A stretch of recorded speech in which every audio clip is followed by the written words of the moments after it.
And ladies and gentlemen of the jury, the prosecution is not going to get that man today. No, because I'm going to get him.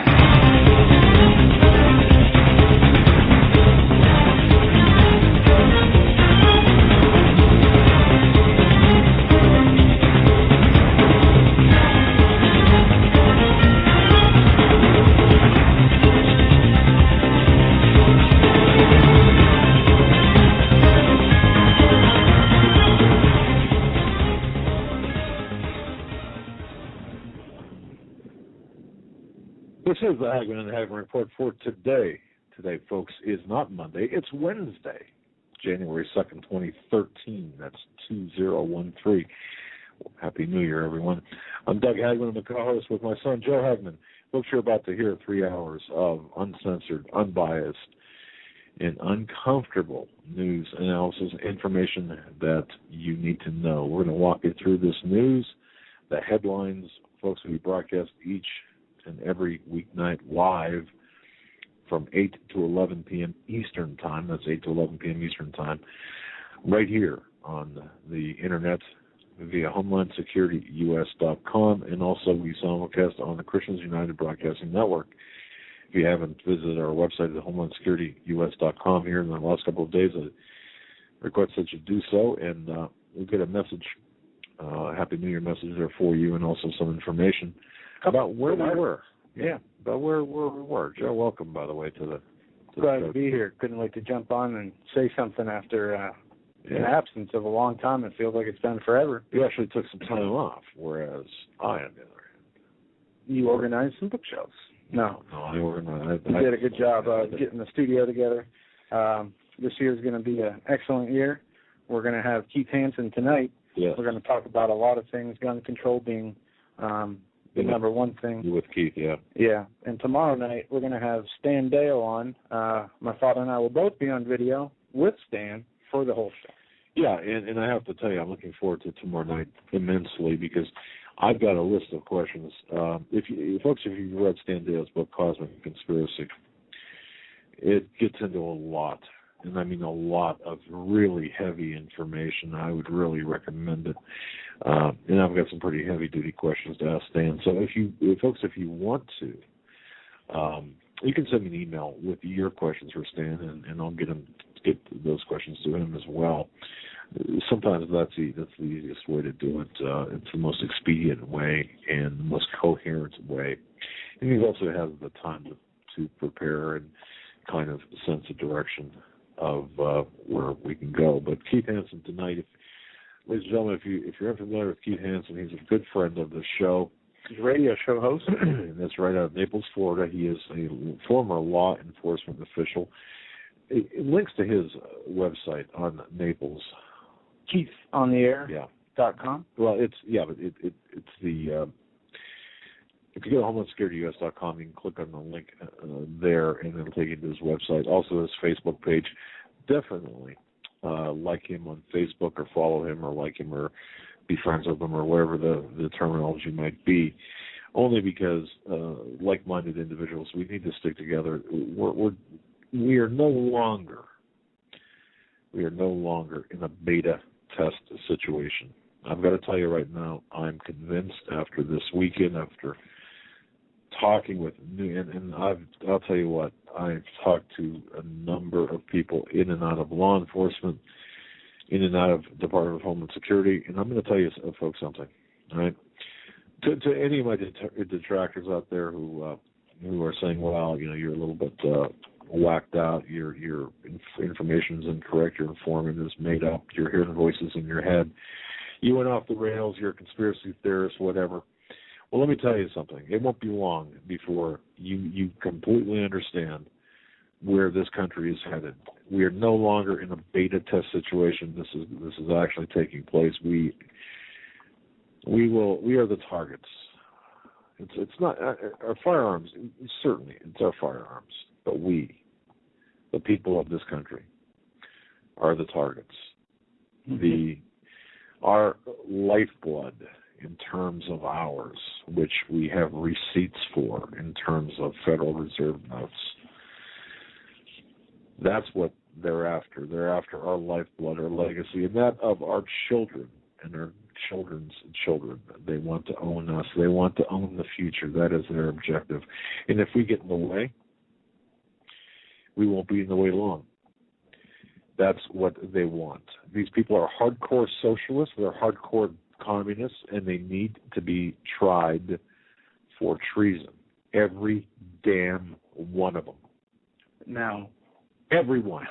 Can we all put them under the same category? I mean, we have so much legislation these so-called lawmakers have pushed through in the last year. We'll just go back to the NDAA last year, to what they did just over the weekend. You vote for the NDAA, try him for treason. You vote for this inane fiscal cliff legislation, you should be tried for treason. You bring up infringement on any of the constitutional amendments, you should be tried for treason. In fact, if your lips move in Washington inside the Beltway, you should be tried for treason. You know, it is, and if you can't see that, if there are people out there today who are hanging on to this right-left, Republican, Democrat crap, now what's wrong with you? What is wrong with you? If you're talking about 2014, or you're Republican, we're going to win. We're going to win back to the House. Oh yeah. What's wrong with you? What in the hell is wrong with you? And we got a little echo. I'm not sure where that's coming from, but I think Keith is with us. I don't know. Let's see. But you're right. Look, you know, at this point, did you see what was in this stimulus bill or in this fiscal cliff bill? It wasn't. They didn't do anything but add $4 trillion to the deficit, giving money to people from. I saw algae grow 59 million. Cliff. It's not about right. that. And what we talked about. So everything is destroy by design. This is not. They're not planning to save the economy. They want to implode it. This is the way they're doing it. That's exactly right. Exactly right. In the words of Barack Hussein Obama, understand that name, Barack Hussein Obama.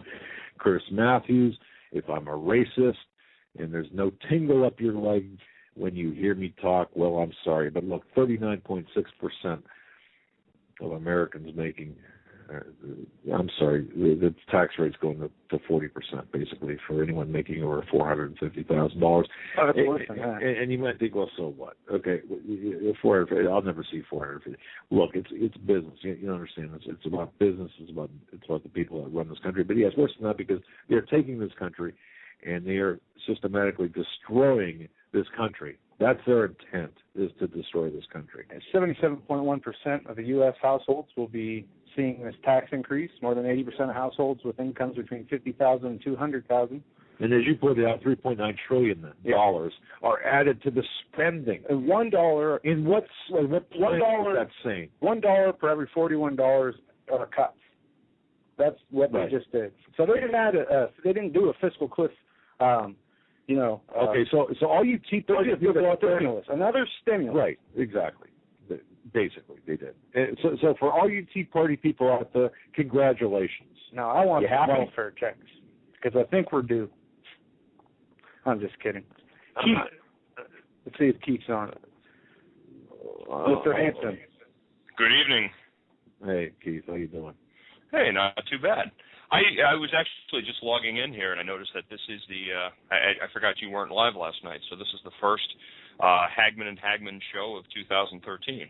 Yes, and we're very pleased to have you on with us. Folks, in case you don't know this, gentlemen, this is Keith Hanson, one of the most lethal men in the country. Oh, please. No, seriously, I've seen him in action, and no, I've showered recently. Trust me. Keith Hanson is a great friend of the show. He's a former law enforcement officer. He's a current talk show host out of Naples, Florida. I was fortunate enough to be on his program this past Saturday. God bless him for having me on. He does a great job. He has an hour show every Saturday from noon until 1 o'clock. And we had the pleasure of meeting him not too long ago. Yeah. And at a gun class he trained us with, and he's excellent excellent trainer in handguns. But you know, here's the thing, Joe. I had no idea that part of the training was to be able to run as he's shooting at you. I did not know that was part of it. Yeah, well, hey, you can dodge him though. You did very well. I shouldn't even joke about that. We got so much to get into, and I want to wish you, Keith, a very happy New Year, and I hope your Christmas and New Year was well, and you and yours are doing well. And we had the pleasure to talk off air last night, and we covered some ground last night, and I don't know, Keith. Today, Joe was in the studio. We were sitting here talking, and you know what? I just don't know. I just don't know. Yeah, we got so much news coming out at us all at once. Even having to go back, we have old news that we still need to dissect. But let's talk about the gun issue. Yeah, we got the gun. Well, let's talk. You, me, and Joe. Let's have some conversation here about what the heck's going on with this gun stuff, with this gun ban talk. Well, where do you want to start on this? I mean, it's so comprehensive. I talked to you last night. This is not about guns. And I'm getting a lot of greetings here on your chat board, and unfortunately for some reason it's not letting me log in. So I just want to acknowledge everybody that's sending a hello there. Everybody that's listening, this is not about guns. This has nothing to do with guns. This has everything to do with, really, two things. Number one, an unprecedented show of power by the government. And I almost said the word federal government. I hate to refer to the government that we have today as a federal government because it is so far away from the federalist design that our founding fathers had for our nation. We're not a federalist system. We're a national government. And I think we should really get into the habit of calling it exactly what they are. So, this is not about guns. This is about an unprecedented power display by the national government. See, we as citizens, we have this notion that we send representatives to Capitol Hill to be stewards, that we elect people, in essence, we hire them to go to Washington and to write and pass laws that preserve and protect our best interests. Right. That's not the case. That's not the case at all. We believe in the Constitution that says any powers not given to the federal government by the Constitution are reserved for the states and the people therein. We believe in that. But you see, the people in power, they don't believe in that. Because now that we've given them, or in their perception, we've given them the power. Now it's all about them saying, this false notion, this ridiculous concept, this insidious notion that somehow, some way, the government is supposed to be afraid of the people. Well, we're going to show you exactly the way that it is. We're going to take your guns away. Because you seem to think that the Second Amendment is the one right that guarantees the existence of all others. And we're going to show you just how wrong you are. That's the first thing. The second thing is fulfillment of Cloward and Piven. And you and I have talked about this, and I'm sure that the majority of your listeners understand or at least know or have heard of Cloward and Piven. But Cloward and Piven is an economic strategy that was developed by, I believe it was two Columbia economists, Frances Fox Piven, who still shows her gnarly little face in politics today, and I believe her now deceased husband, and I can't remember what his first name was, but his last name was Cloward.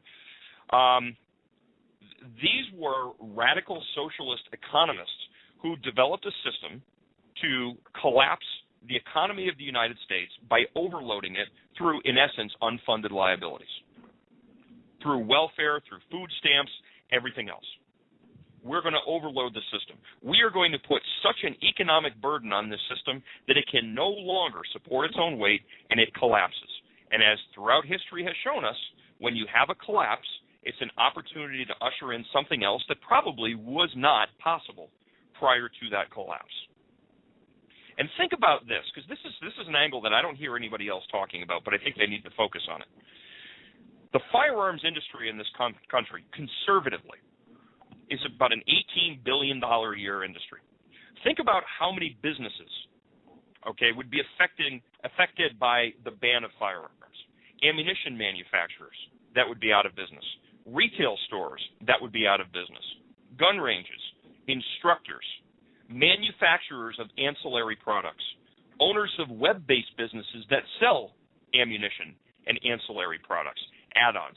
There are, and ever since 2004, with the expiration of the Clinton assault weapons ban, you've got countless numbers of businesses that exist solely in selling accessories for the AR-15 platforms and the AK-47 platforms. So imagine now all of these people no longer able to engage in legitimate commerce. Where do they go? Right to the government teat, which is where Barack wants them. Because once they're at the government teat, well, we have a whole bunch of people who are now on the government dole. We now have more unfunded liability that gets added to the pot, which is only in furtherance of the ultimate goal, which is to collapse the economy of the United States from the inside.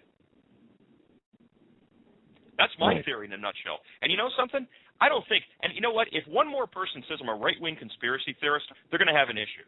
Because it's not about being a right-wing conspiracy theorist. This is fact, folks. Look it up. How about being or not being ignorant? Because the people that go out and say, this is just right-wing hyperbole, conspiracy theory, nut, okay? These are the people that have their head lodged so far up, as Norm used to say on Cheers, so far up the Klavan, they can't tell daily. Yeah. You know, from your show and from the articles I've written recently, I've gotten so many emails, telling me to do something physically impossible to myself. Basically, that it's amazing the divide that's in this country, and it's evident that this country has never been this divided in its history, recent history anyway. I shouldn't say history, but in its recent history. Recent, the Civil War. Yeah, and it's by design. Don't you feel that way? I mean, the divide is by design. Absolutely, because a house divided against itself cannot stand. And we talked about this on my show on Saturday. We are divided racially, black versus white. We are divided religiously. Okay, Jews versus Christians, Muslims versus the rest of the world. We are divided sexually, male versus female, and gay and straight. We are divided on every socioeconomic demographic you could possibly imagine. Because here's the thing, this is bread and circus. This is very simply, we distract people's attention from what's really going on, and we focus their attention on these petty little BS arguments that really, in the grand scheme of things, mean nothing. Because all it does is take their attention away from what's really going on, which is the systematic dismantling of our union from the inside by usurpers. And I'll tell you something. Do you remember the images of Mussolini after World War II? They hung Mussolini by his ankles from a gas station. You know something? I'm going to love it when I get to see Chuck Schumer and Dianne Feinstein. Dianne Feinstein's going to look great dangling from her ankles. Because that's what needs to happen. She's been calling for...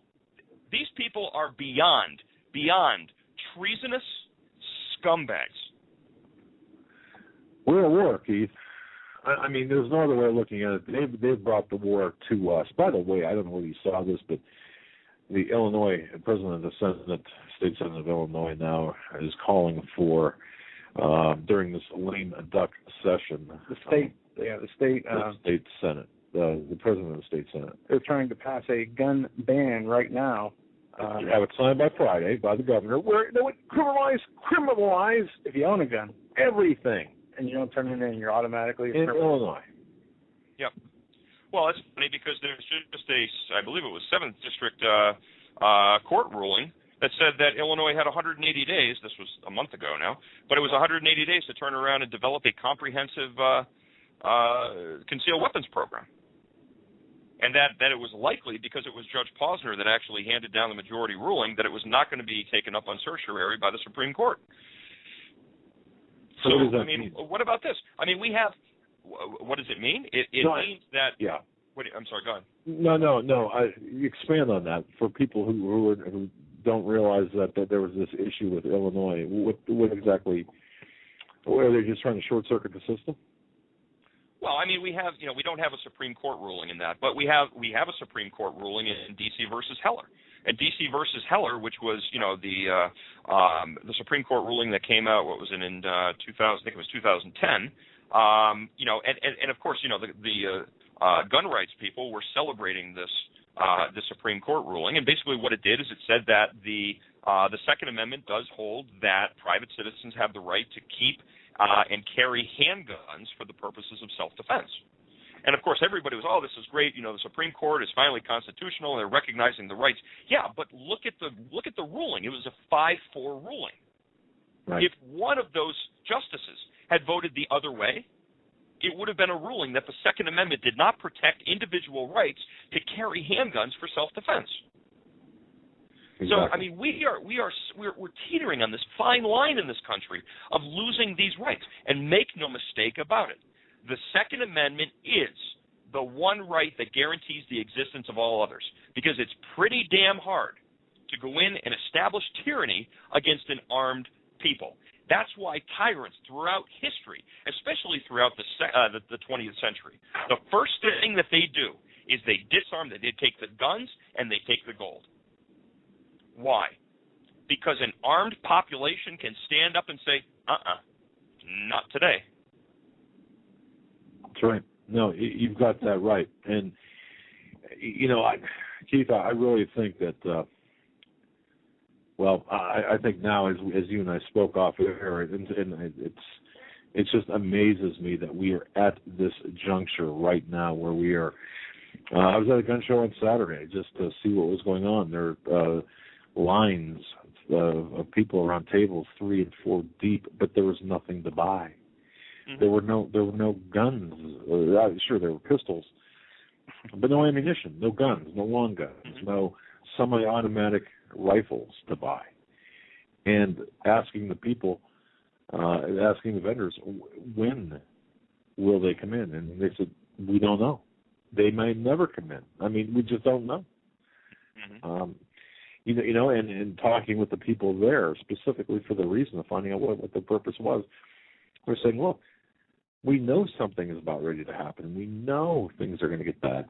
These people are buying these guns for the eventuality of something bad, not for the possible banning of the weapons to have in case of a pre-ban purchase. No, they can sense something is coming. So the fight is being brought to us. Is this not the plan of this regime that's in power to close the deal, so to speak? Well, I talked to a lot of people. That I teach. I teach for a couple of government agencies, and I teach private security contractors, federal security contractors. And I've talked to a lot of people, and I know you have your sources inside. I have my sources inside. Listen, I think for me personally, this is what I see happening, and this is just one man's opinion. I see them trying to pass this bill. I don't see it going anywhere. I think there's a lot of people that still think that Dianne Feinstein is a little bit too radical for her own party. Somebody actually said that to me. A good friend of mine said that. Rocco was my co-instructor, if you remember that up there. Sure. And I was talking with him about it as well, too, because he works with DHS as well. And, he said, I think there's a lot of people that think that Dianne Feinstein is a little too radical for her own party. And I would say, that probably is correct. I personally don't see the gun bill going anywhere. I think that they're going to go back and forth about it. I don't think it's really going to. I don't think it's going to pass. I don't think it's going to get a lot of action in the House. I don't think it's going to get a lot of action in the Senate. I think that Obama is ultimately, and again, this is just my opinion, but I would expect that Obama would then turn around, sign it into law via executive order, issue a 90-day amnesty/buyback period, which is exactly what they did in California. And remember how this worked. It started out with a registration. Okay? All we want to do is know where they are. And then what happened? California gives out its, 21 or 22 firearms, including, something as simple as an M1 Garand. Can't own them anymore. They wound up having a government buyback program where it was pennies on the dollar. And then what happened? They outright banned them. Okay, so I would see something like that: 90 days amnesty period and a buyback period on a pennies on the dollar kind of plan, and then just an outright criminalization. If you're in possession of anything, it's going to become a federal felony, similar as if you had a short barrel rifle that wasn't properly registered via an NFA tax stamp or through the NFA, National Firearms Act. I look, Keith, I think people are with you to this point, okay? Because I agree. I think it's going to be done by executive order. If you listen to the words of Obama yesterday about the fiscal cliff, he's not going to have any more discussion about the debate about the fiscal matters with Congress. So he's going to act unilaterally. It's passed on the buck till February. Okay. Right. So speaking of our dear leader, where the hell is he right now? Yeah, he forgot to sign. Hawaii. He's back to Hawaii on another $7 million vacation. Yeah, forgot to sign. Oh, forgot to sign the fiscal cliff thing. He said he's going to do it by the auto pen because he went back so fast. Yeah. Actually, I was supposed to be in Hawaii this. No, I wasn't. Never mind. That's not me. Well, okay, we're up with you to this point. Now, let's say this does happen, and I believe it will, and I believe that it's beyond it. It's a done deal. So we've got this order out there. You got so many days to turn in your weapons. That's where it stands. And let's turn our clocks ahead to March 1st. And here it is, March 1st, 2013. And we have the next, beginning today, March 1st, 2013, we've got 90 days to turn in our weapons, or 30 or however many days. Mm-hmm. Okay. What do you see taking place at this point, or even before this point, if it's relevant? But what do you see taking place from this point forward? Or that's open for discussion and open for debate. I would like to think at this point that there's going to be a lot of resistance, that people are going to stand up and resist. I'm looking at the notes here, on your chat board here. People, civil war if they try to take the guns, stand up. Listen, here's the bottom line. There's a lot of people out there that say, "From my cold, dead hands."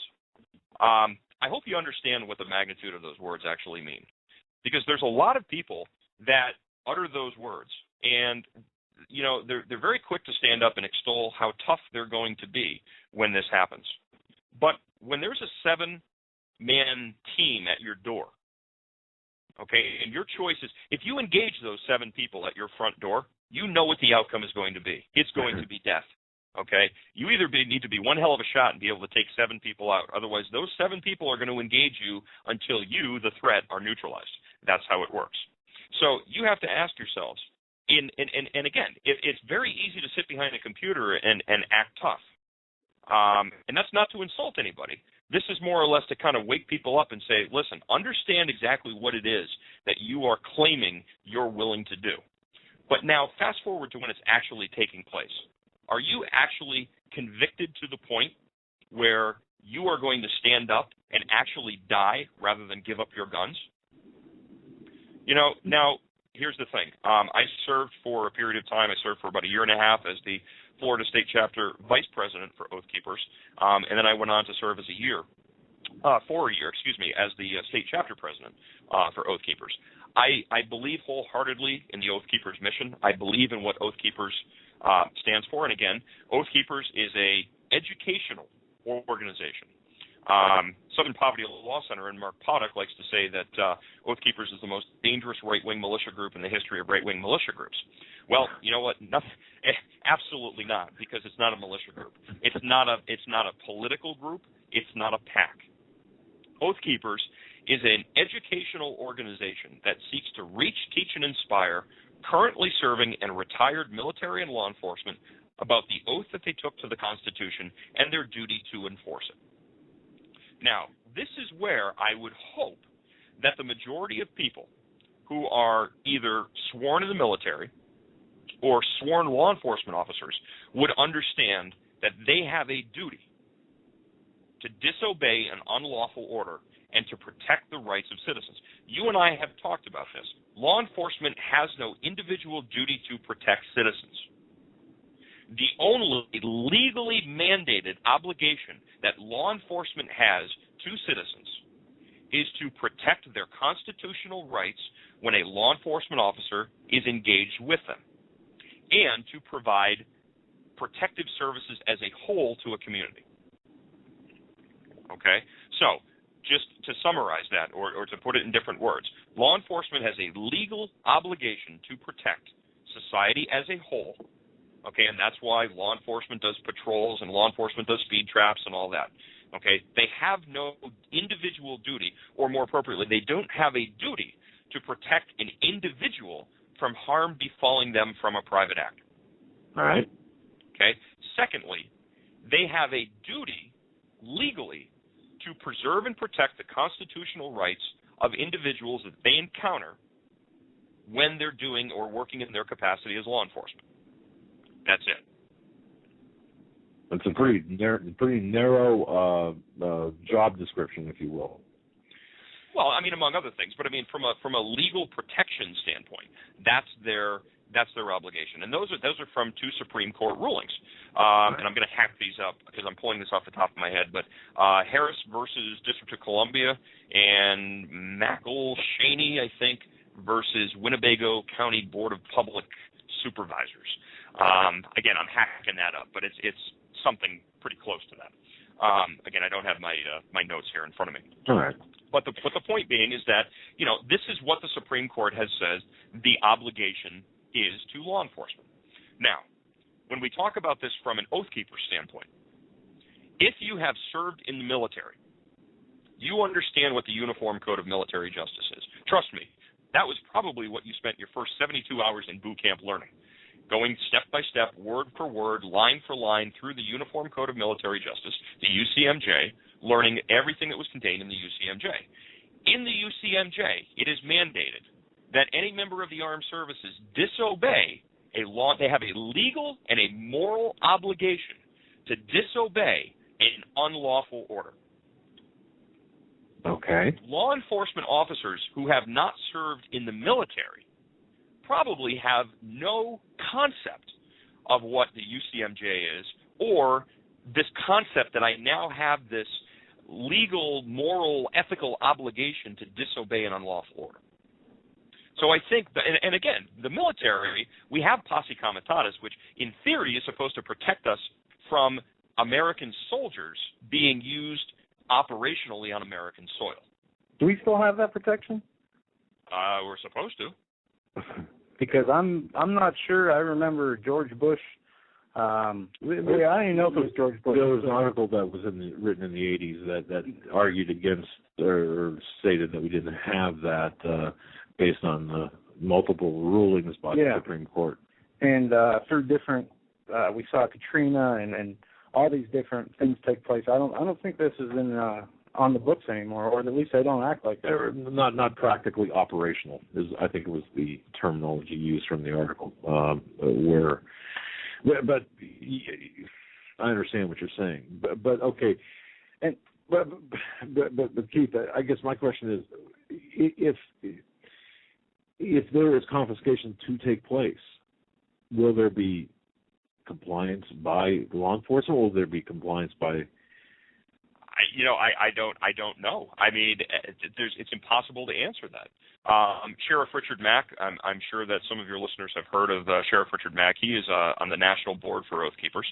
And as a matter of fact, Sheriff Mack is going to be my guest on the show coming up on Saturday. Sheriff Mack, for the past couple of years, and for those of you who don't know who Sheriff Mack is, he, along with a fellow sheriff, sued the federal government, actually sued the Clinton administration, to block certain aspects of the Brady Bill. Right. And so, I mean, he gained national notoriety as a result of that. He has, over the past couple of years, been touring the country doing a program called the Constitutional Sheriff obviously for sheriffs. And of course, there's a lot of people that look at the role of the sheriff and say that the sheriff really is the last line of defense against tyranny in this country, because the sheriff is the politician, the law enforcement officer that is truly by, of, and for the people. Okay, the sheriff is always elected. So the sheriff, if federal government or federal troops were to come into a county to try to enact or promulgate or enforce any type of legislation that violated the constitutional rights of the citizens of that county, that sheriff has a legal and a moral and an ethical obligation to protect the citizens of his or her county. And there are a lot of constitutional sheriffs out there. I think Joe Arpaio is probably, one of the first people that comes to mind. Joe doesn't care what the federal government says. Joe's going to do what's in the best interest of his residents, of his constituents, and the citizens of his county. And then you have other counties that are absolutely garbage. That they have no concept of what the Constitution is about. They could care less. It's a political position. It's a position that has great power. There's a lot of money involved with it. So, there's a lot of people that look at it as a springboard to larger, greater political aspirations. So really, I mean, I think everybody who's out there who's listening, I think you need to look at your own county sheriff and say, what do you know about your sheriff? What would your sheriff do?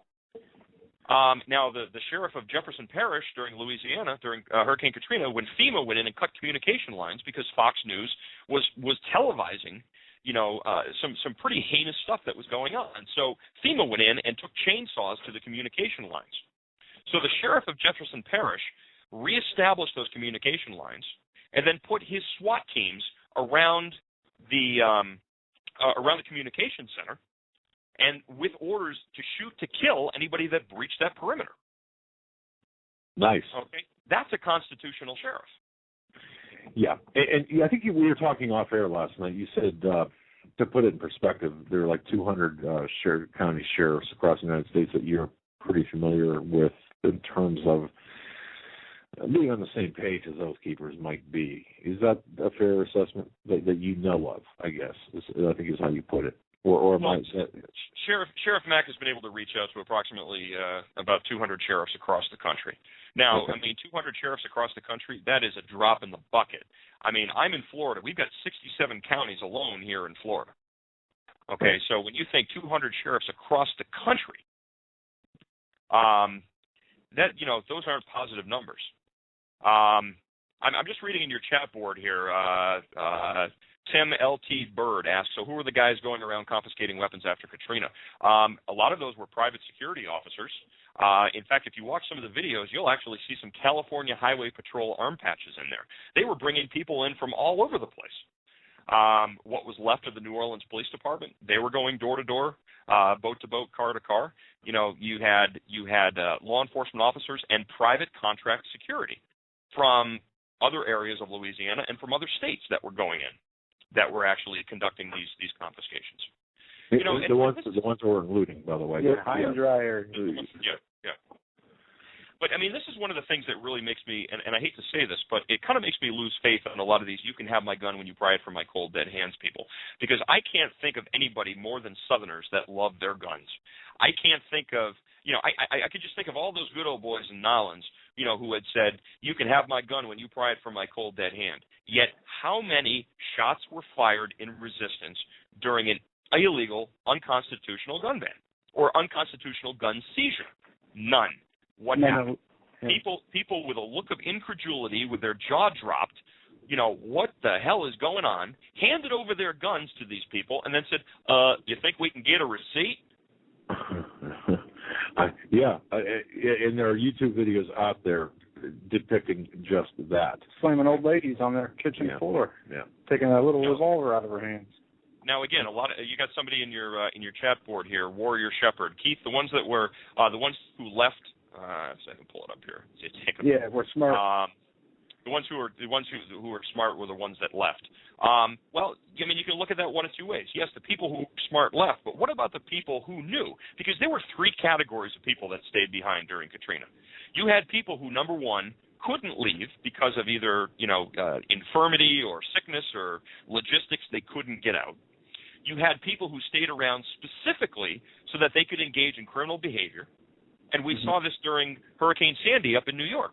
The Twitter feeds were ablaze with people. Yo, I can't wait until this hurricane hits, dog. I'm going to go looting. Okay, so you've got a criminal element now that is looking forward to an opportunity to go out and engage in this kind of behavior. So I think the people that stayed behind were one of three categories. Either the people who stayed behind because they couldn't leave, you had the criminal element, or you had the people who stayed behind because they wanted to protect their businesses and they wanted to protect their homes from the people that they knew were going to stay behind to try to take advantage of the situation. And what happened? You had the law enforcement officials come in and disarm those people that were doing nothing but minding their own business. Well, correct. Right. Wow. And I want to ask you, Keith, I don't know how long it's been since we met up. It's been a couple months for sure. Your thoughts back then on how fast this could move. I don't even know if you were thinking that this would happen as fast as it did, or if it even was possible. And I don't even remember if we talked about it, but no, I don't think we did, because I think back then, we were still as a matter of fact, when I was up there, it was in the latter part of September, I believe. Latter part of September, beginning of October. So we had, I think the first debate was still yet to come.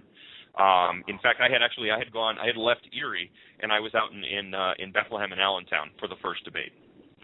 So the first debate hadn't even taken place yet. I found it very curious that up until that point, Obama and his administration really had not focused a lot of attention or energy on the gun control issue.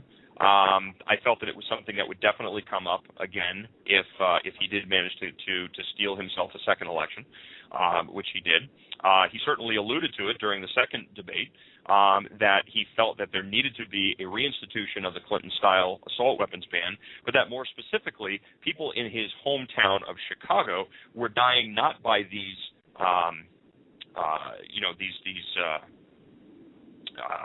assault weapons, but they were dying because of these cheap handguns, as he put it. Okay, so and now it's.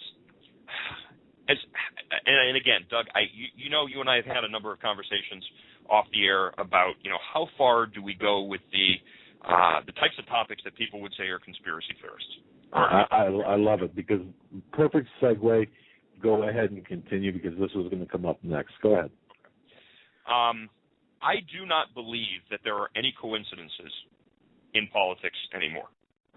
I think Rahm Emanuel really showed an angle that he probably didn't want to show so much when he said, never let a crisis go to waste. A crisis is an opportunity to do things that you couldn't normally do. Okay? Now, all of a sudden, we haven't even had the beginning of the second term yet. Okay? And we have a politically expedient shooting that within 24 hours, Dianne Feinstein, wham, this woman's got her gun legislation out and they're raring to go. And we're not even into the second term yet, and already, this has become the hot button topic. So,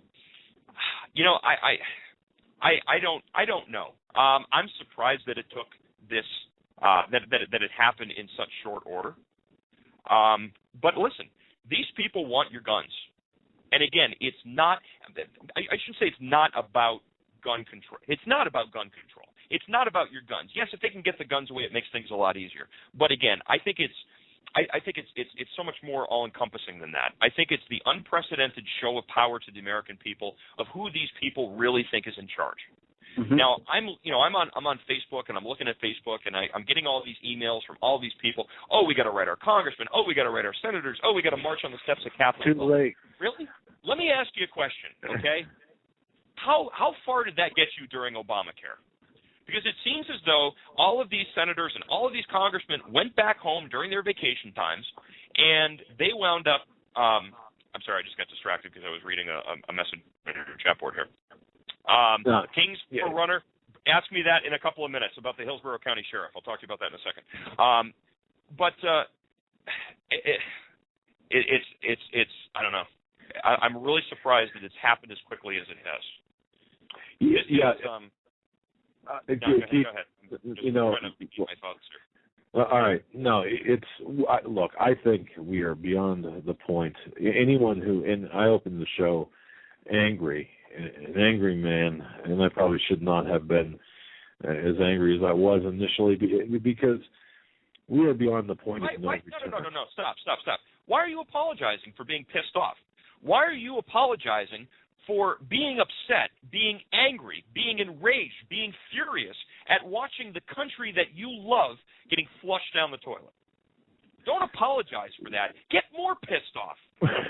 Yeah, that's true. I suppose my delivery is lacking, however, and but that said, I have a problem here with the way things are going, and you and I spoke again. We spoke off air, and what was once black is now white, and white black, and upside down is right side up. Marriage has not been reinforced but redefined.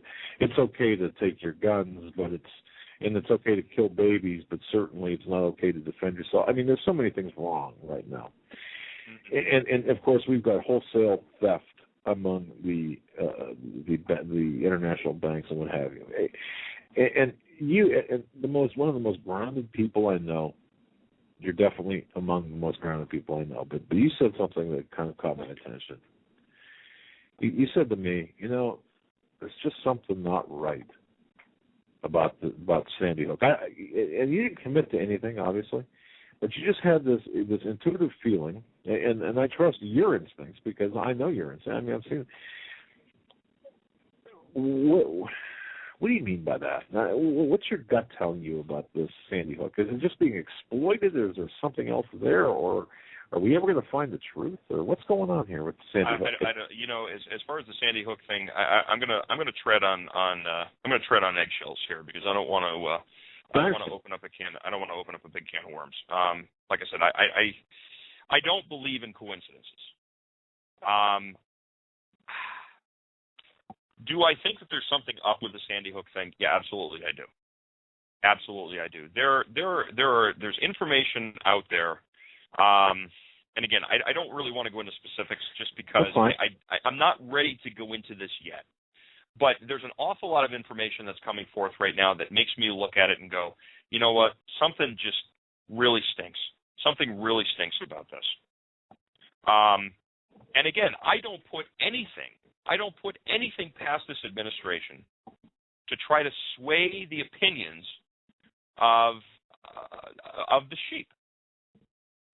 The majority of the people that are living in this country are sheep. They are brain dead. They are anesthetized to fact. And you know what? If you were to present them with fact, they're going to fluff it off as, oh, that's just craziness. That's crazy talk. That's, this doesn't make any sense. You're just a nut. You're just a right-wing conspiracy theorist. You're this, that, or the other thing. Right. Okay. I don't believe in coincidences. I think that this administration is going to use whatever it possibly can,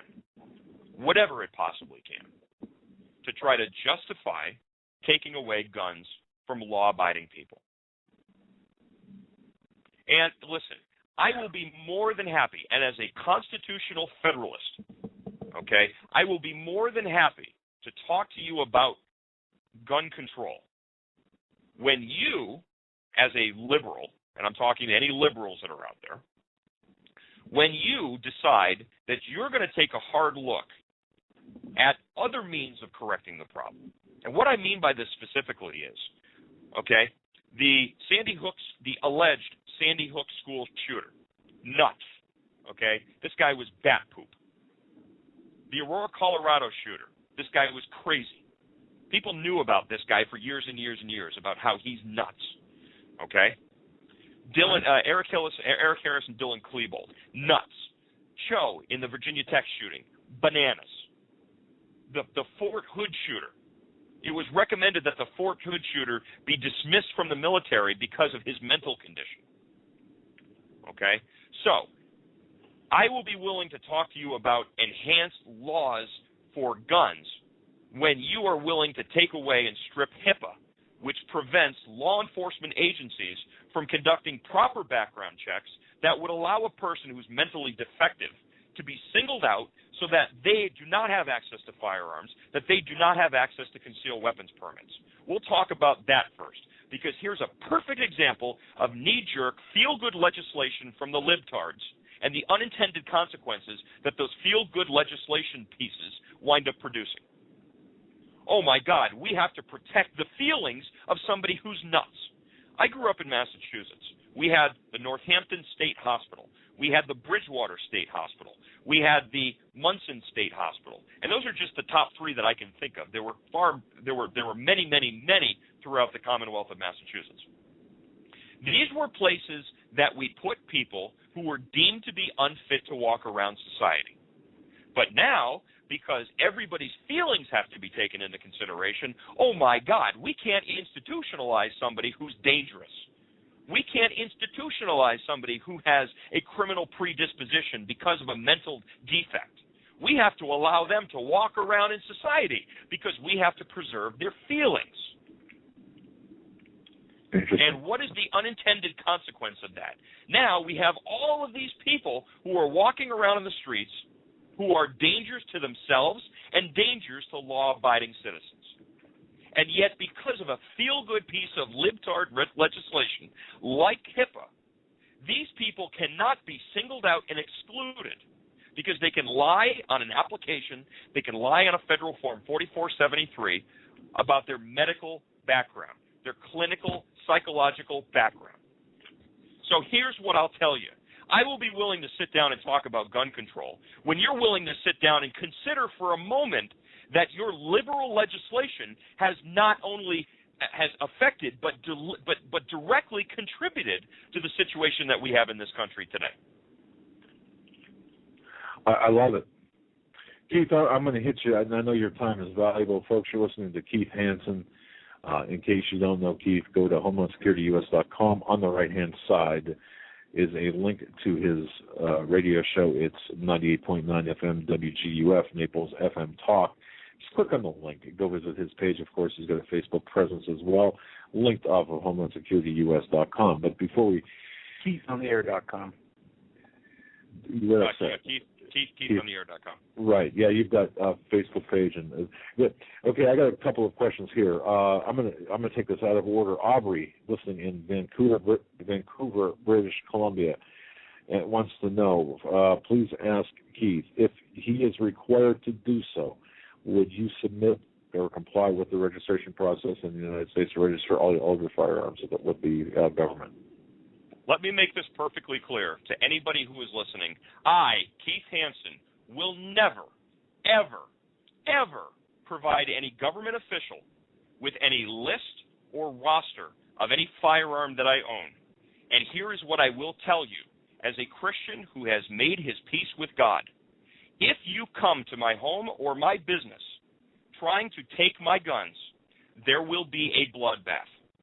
I am prepared to die a free man and will not live one single second of my life as a kept citizen.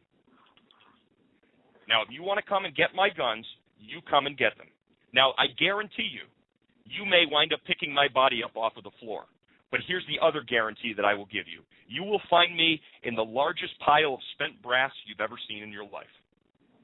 End of story. Well, I think you answered Jay from Des Moines, Iowa. Jay, I think that answers your question. What would you do, Keith, if someone knocked on the door demanding to see or take your guns? So there you have that answer, Jay. All right. I can't put it any more. I can't put it any more succinctly than that. That's it.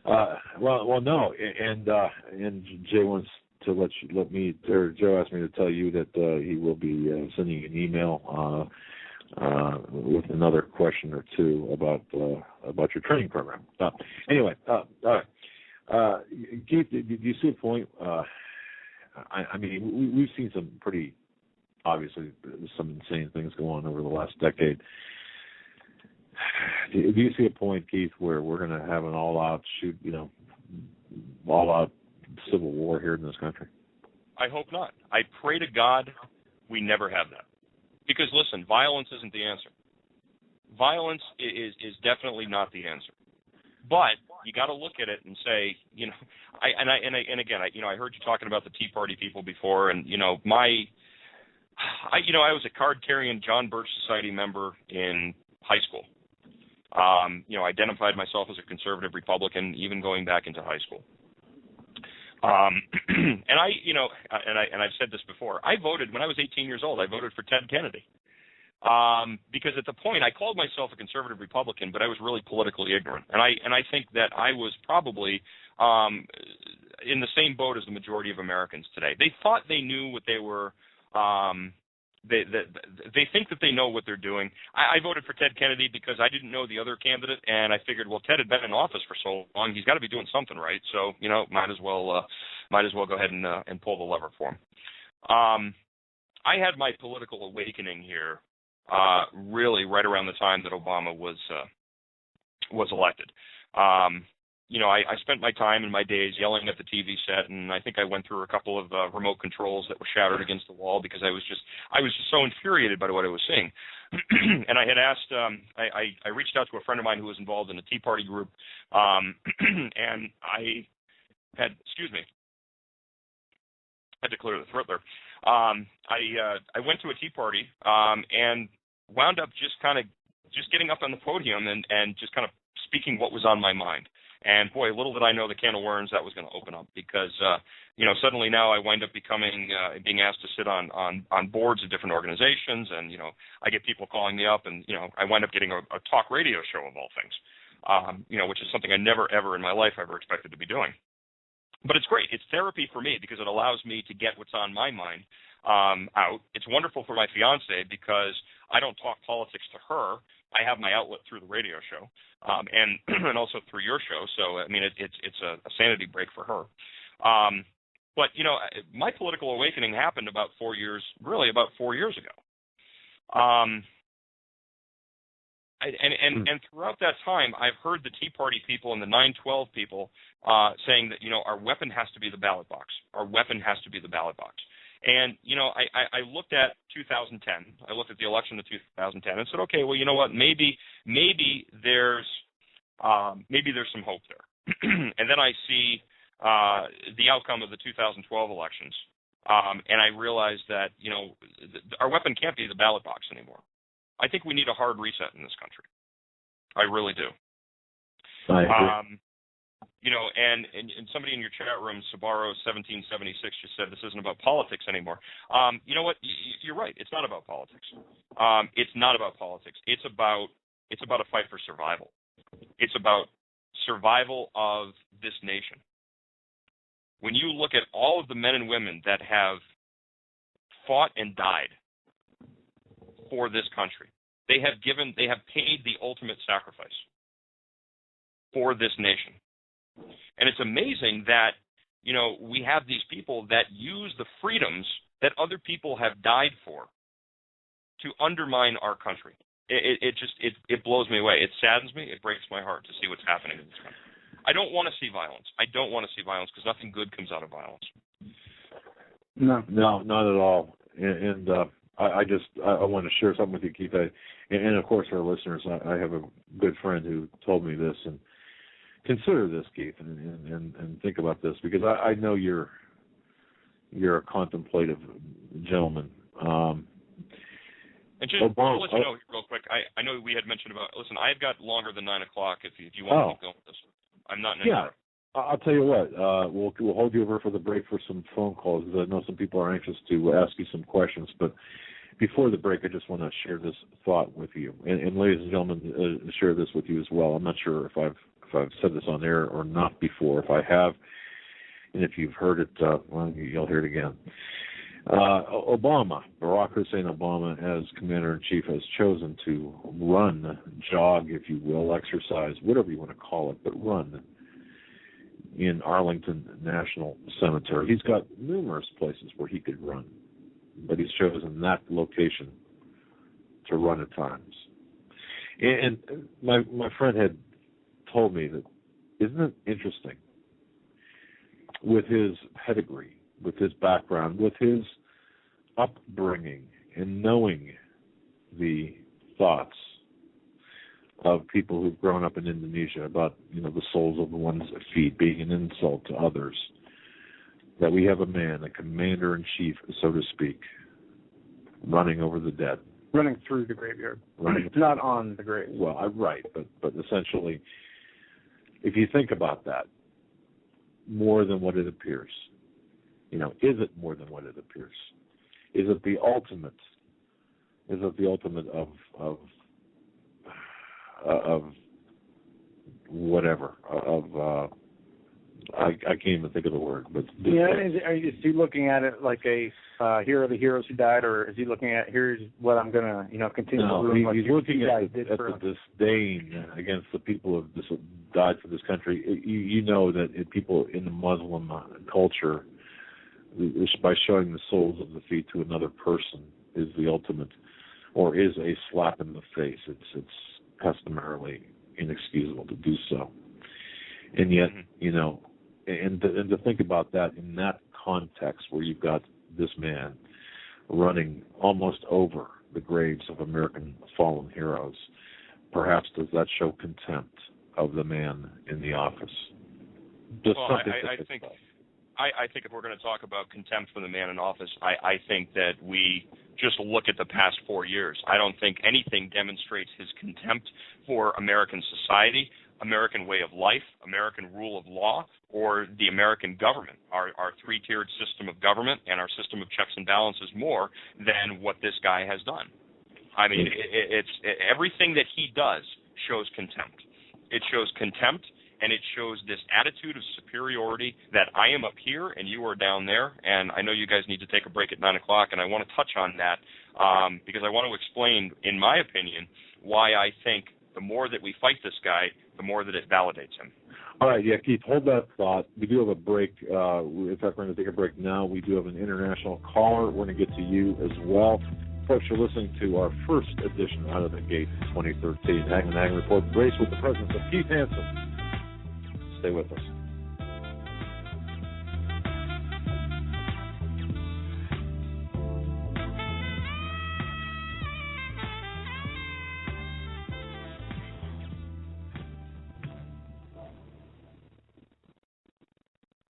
Hi folks, Doug Hagmann here. You might know me as the co-host from the Hagmann and Hagmann Report, or as a frequent guest on Coast to Coast AM with George Norrie. If you're like me, you're tired and confused over today's headlines. You just don't know where to turn for accurate, concise information about really what's going on, what's truly going on in today's society. If you don't know where to turn for accurate, well-researched, and properly vetted news, I've got a suggestion. In fact, it's a requirement. Bookmark Canada Free Press. That's CanadaFreePress.com on the Internet. It's just not for Canada. It's for news across the world. Judy McLeod, founding editor, has put together a vast array of talented writers like Kelly O'Connell, Daniel Greenfield, Dr. Eileen Johnson-Powell, a lot of guest columnists, very talented writers. Folks, that's Canada Free Press at CanadaFreePress.com. Now mobile friendly. Follow on Facebook, because without America, there is no free world. Survival of the fittest. In any and all situations, survival is your number one priority. That requires being tough and thinking smart.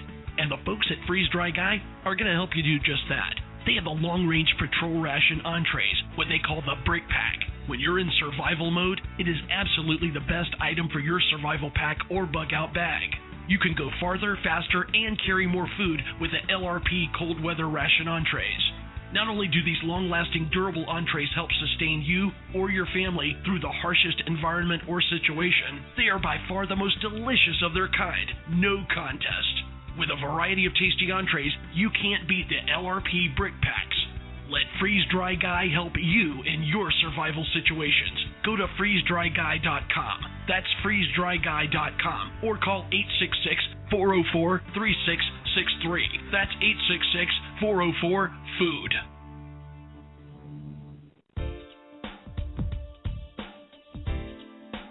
Hold on to your seat.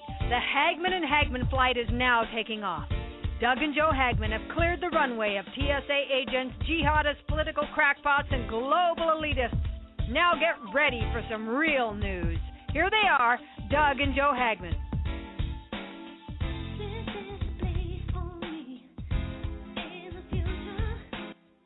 And welcome back, ladies and gentlemen, to hour number 2 of the Hagmann and Hagmann Report this Wednesday, January 2nd, 2013.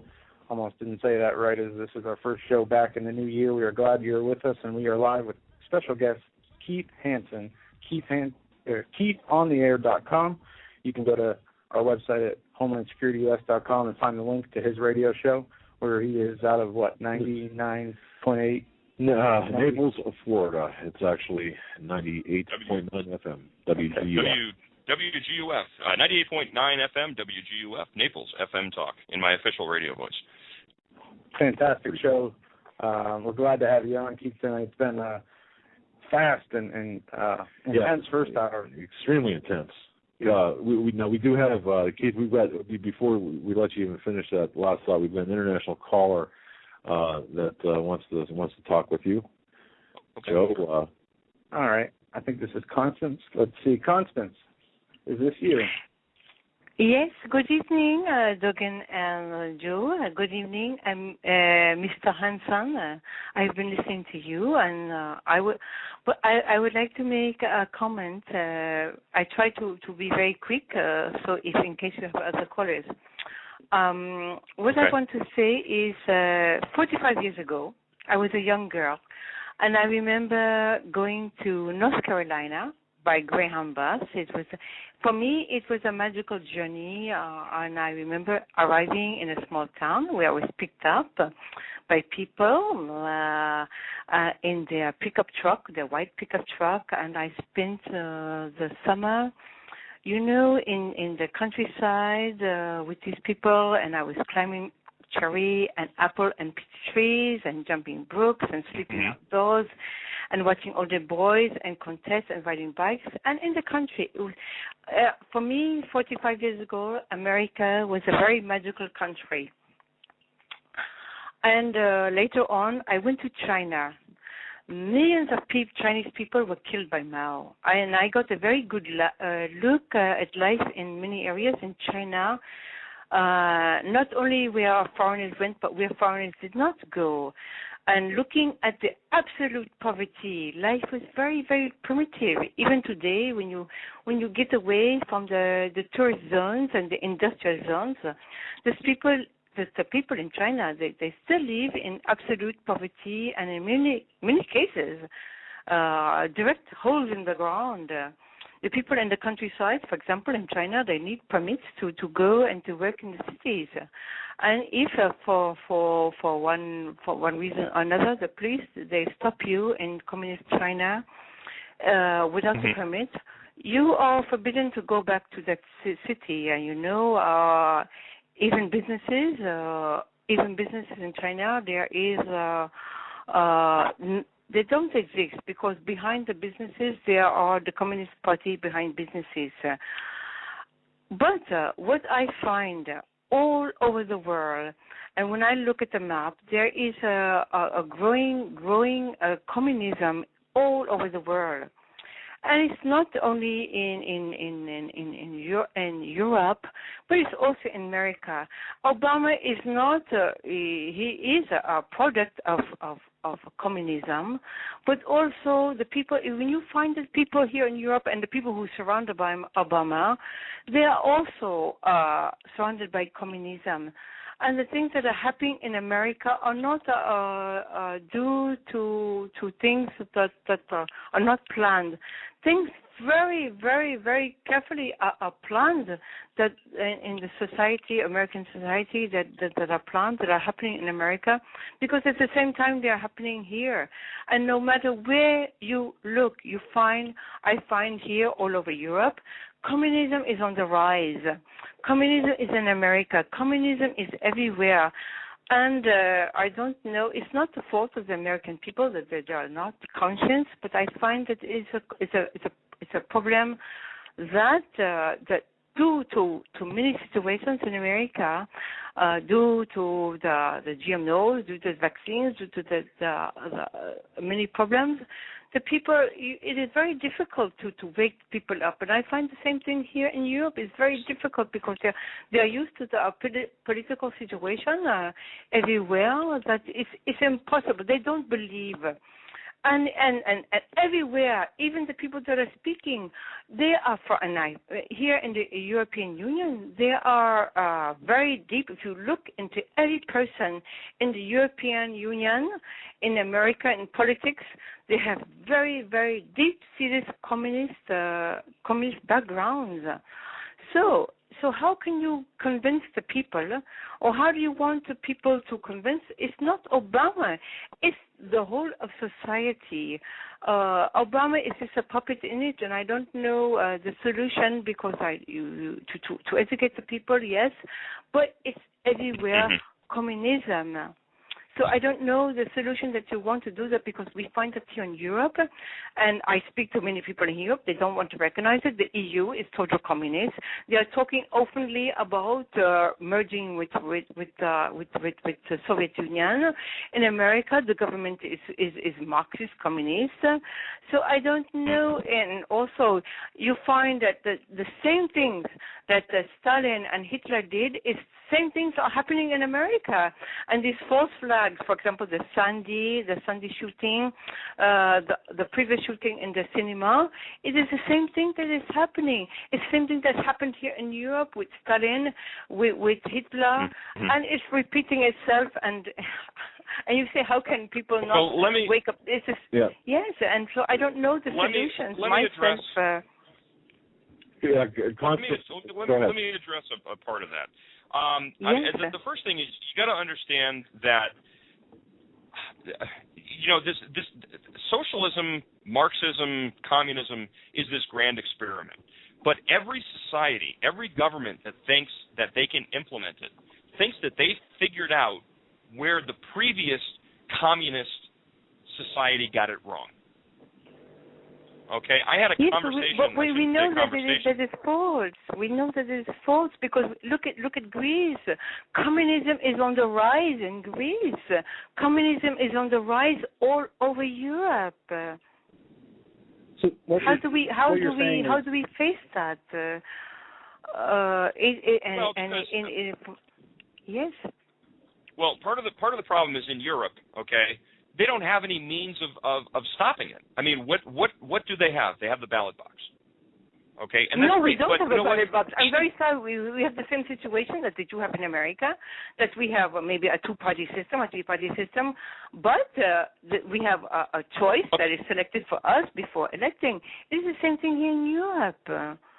We don't have a selection. Let me finish my thought, because what I say is, you have the ballot box in theory, but you had the ballot box in Iraq under Saddam Hussein. Saddam Hussein still had elections. Even though he controlled the elections, he knew what the outcome was, but he still allowed the people of the country to think, to operate under this false pretense that they actually had some say in what was going on. The difference between America and Europe or any other nation or any other area of the world is the fact that the people, as long as we have firearms in our population, we have the ability to prevent this from going into a Soviet-style ism or a Germany-styled ism, if you understand what I mean. Marxism, socialism, communism, it's an ism. Okay, we have the ability to prevent that. The reason why we have backslid so much in this country is because we have really not known any type of political or economic strife really since the Great Depression. Even during World War II. World War II didn't hit us with the exception of Pearl Harbor. We didn't have any issues domestically. Americans don't know what it's like to see foreign troops rolling in tanks down our main streets. We've never had to deal with it. Yes, but right now you do have foreign troops in your country, and that for me that is if we would have here in France, because I live in France, if we would have Soviet soldiers here in France, I would be very, very, very worried. And it is not. I don't think for the most people of the population, it's not a question of a problem, because they don't realize the danger that they are in. And that is a great problem, because I think we realize here in Europe, some of us, not all of us, because they're still sleeping here in Europe, that once America fails, it's over for us here. It's over. We have nothing, because the only thing that's keeping us in here informed here in Europe is America. America for us was once upon a time was a magical country for us. It was the only place that you could run to, only place that you could depend on.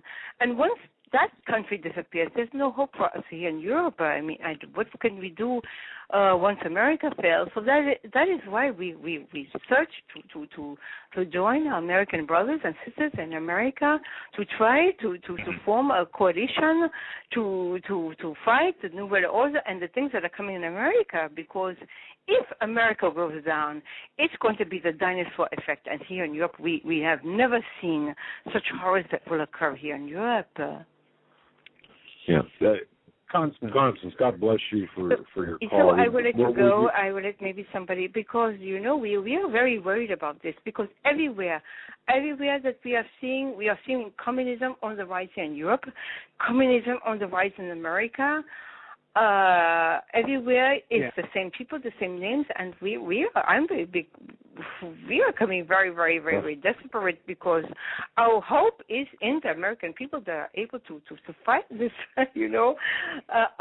Well, and because if America loses this, it's going to be the end for everyone here in Europe and everyone everywhere else. So thank you and good night. I let you go. Good night. All right, thank you. And good night. Keith and folks, that was Constance from Bordeaux, France. Yeah.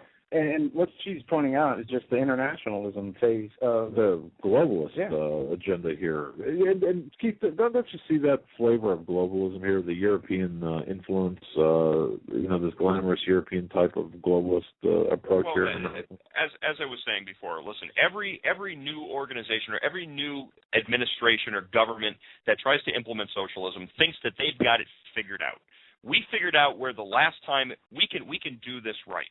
I had an argument with a lesbian communist, Sherry Wolf.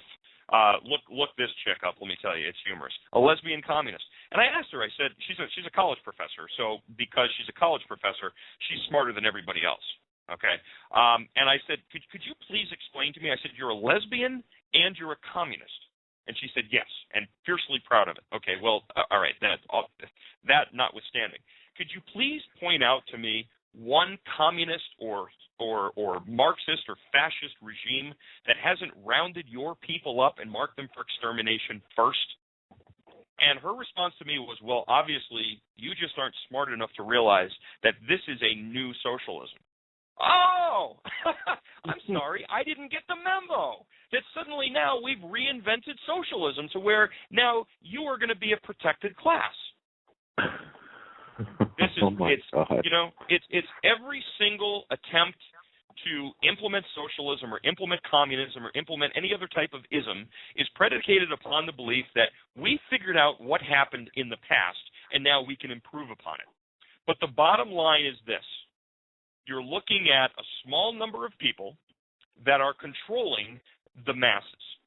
And by virtue of the fact that a small number of people are controlling the masses, a small number of people are enriching themselves on the backs of other people. That's why it never works. It always degenerates into absolute garbage corruption.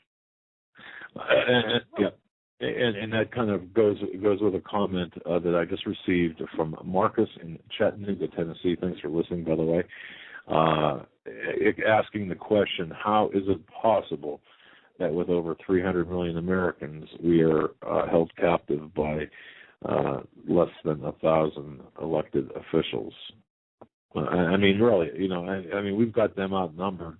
But however, as you pointed out, we've got well over 51% that are captive, so-called captive audience with respect to entitlements and dependency upon on the government. And there's another question as well that someone else, and I don't recall the person who asked this question to me, messaged this question to me.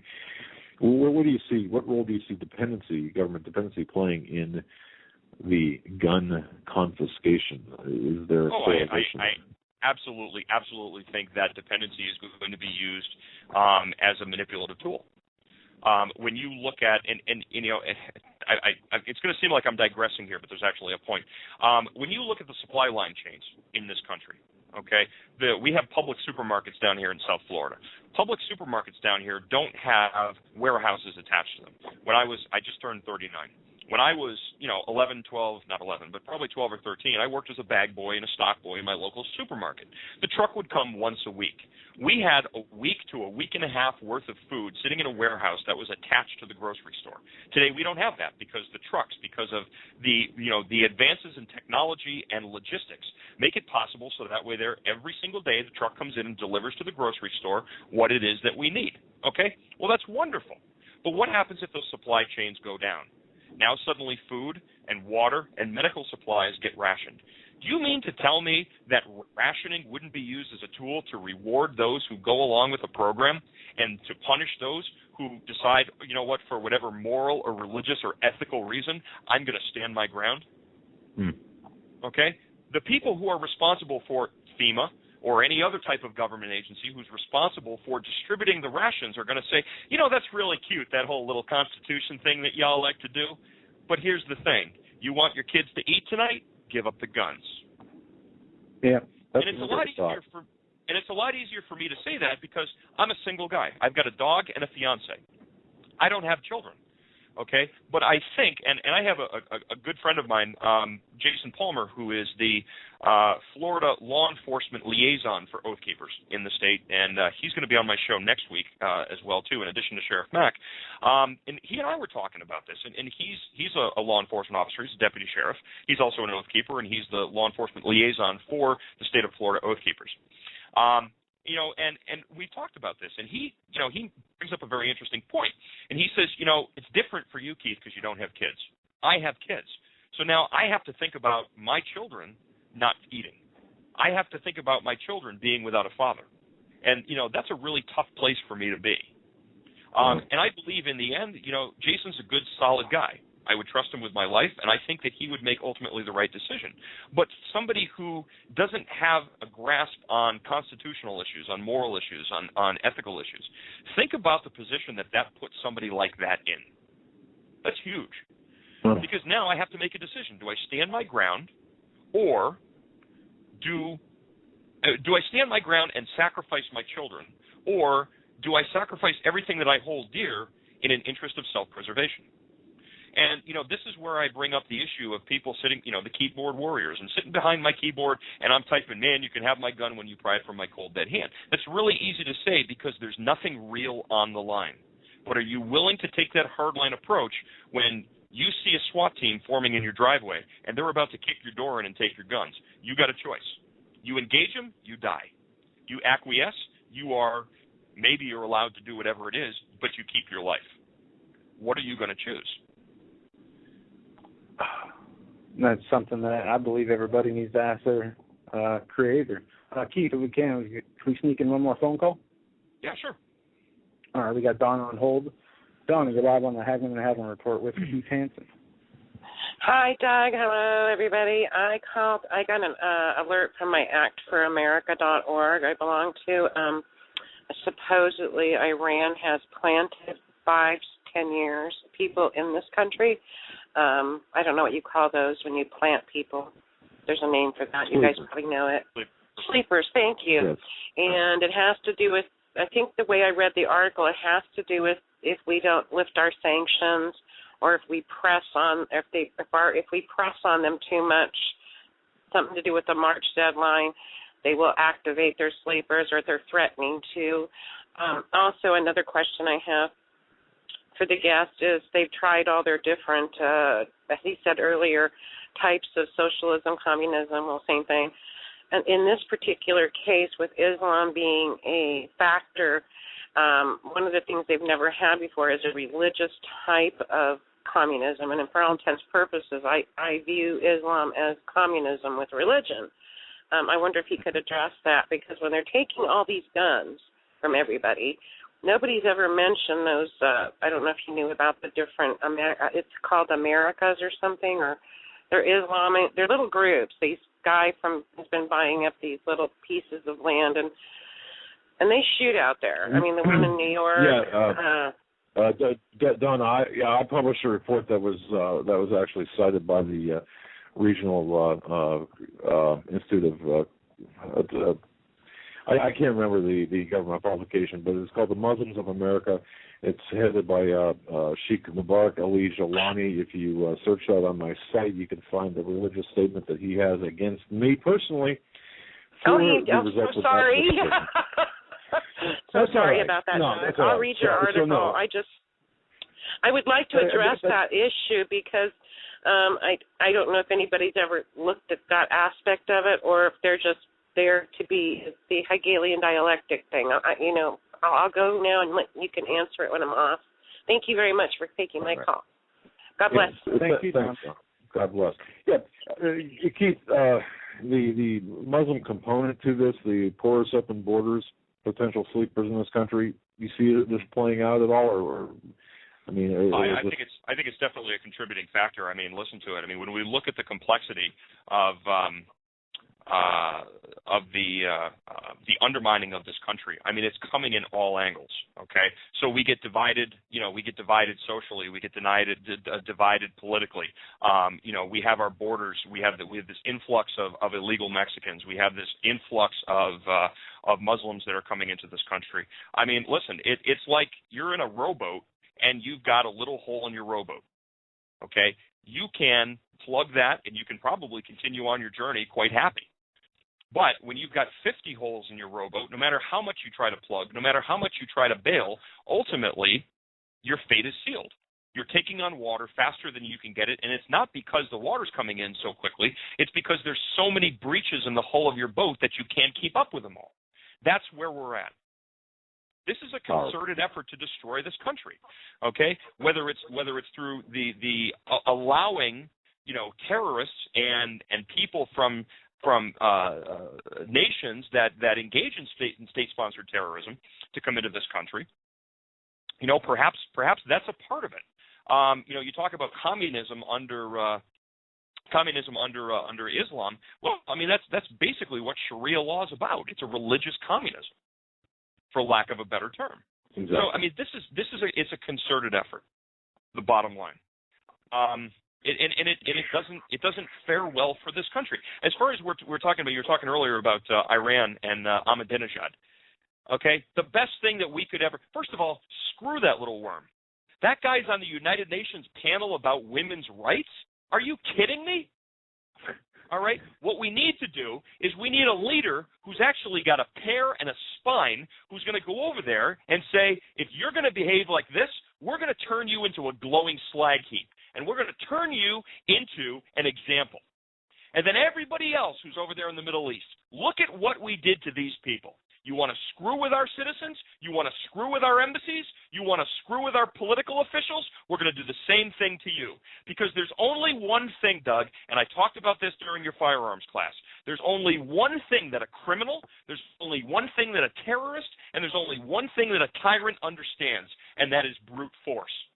We're not going to be able to negotiate with our enemies. We're not going to be able to reason with our enemies. It's like when you turn around and you try to appease the bully in your 6th grade class by giving him your lunch money. Does he go away? No. What does he do? The next day he comes back and he says, I want your lunch money and your candy bar. Because he realizes you're an easy mark. You're going to roll over, you're going to capitulate, and you're going to try to do whatever you can in self-interest to get him off of your back. It's only when you go up to that bully and you pop him in the mouth does he go and look for somebody else.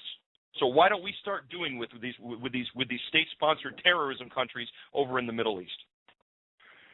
Well, yeah, and my question, though, Keith, I mean, or not my question, but my it seems so obvious to me. We've allowed the penetration, actually the balkanization of America, which to me has been an act of progress since the middle 1960s, and America has been balkanized. I mean, it's and is in the process of being balkanized for the purpose of diluting society and diluting our culture, our Judeo-Christian heritage. I mean, this is what I personally believe, and it's not a passive tactic. It's an active operational tactic that is meant to destroy us from within. So, all of this together, it's pretty doggone unsettling, but.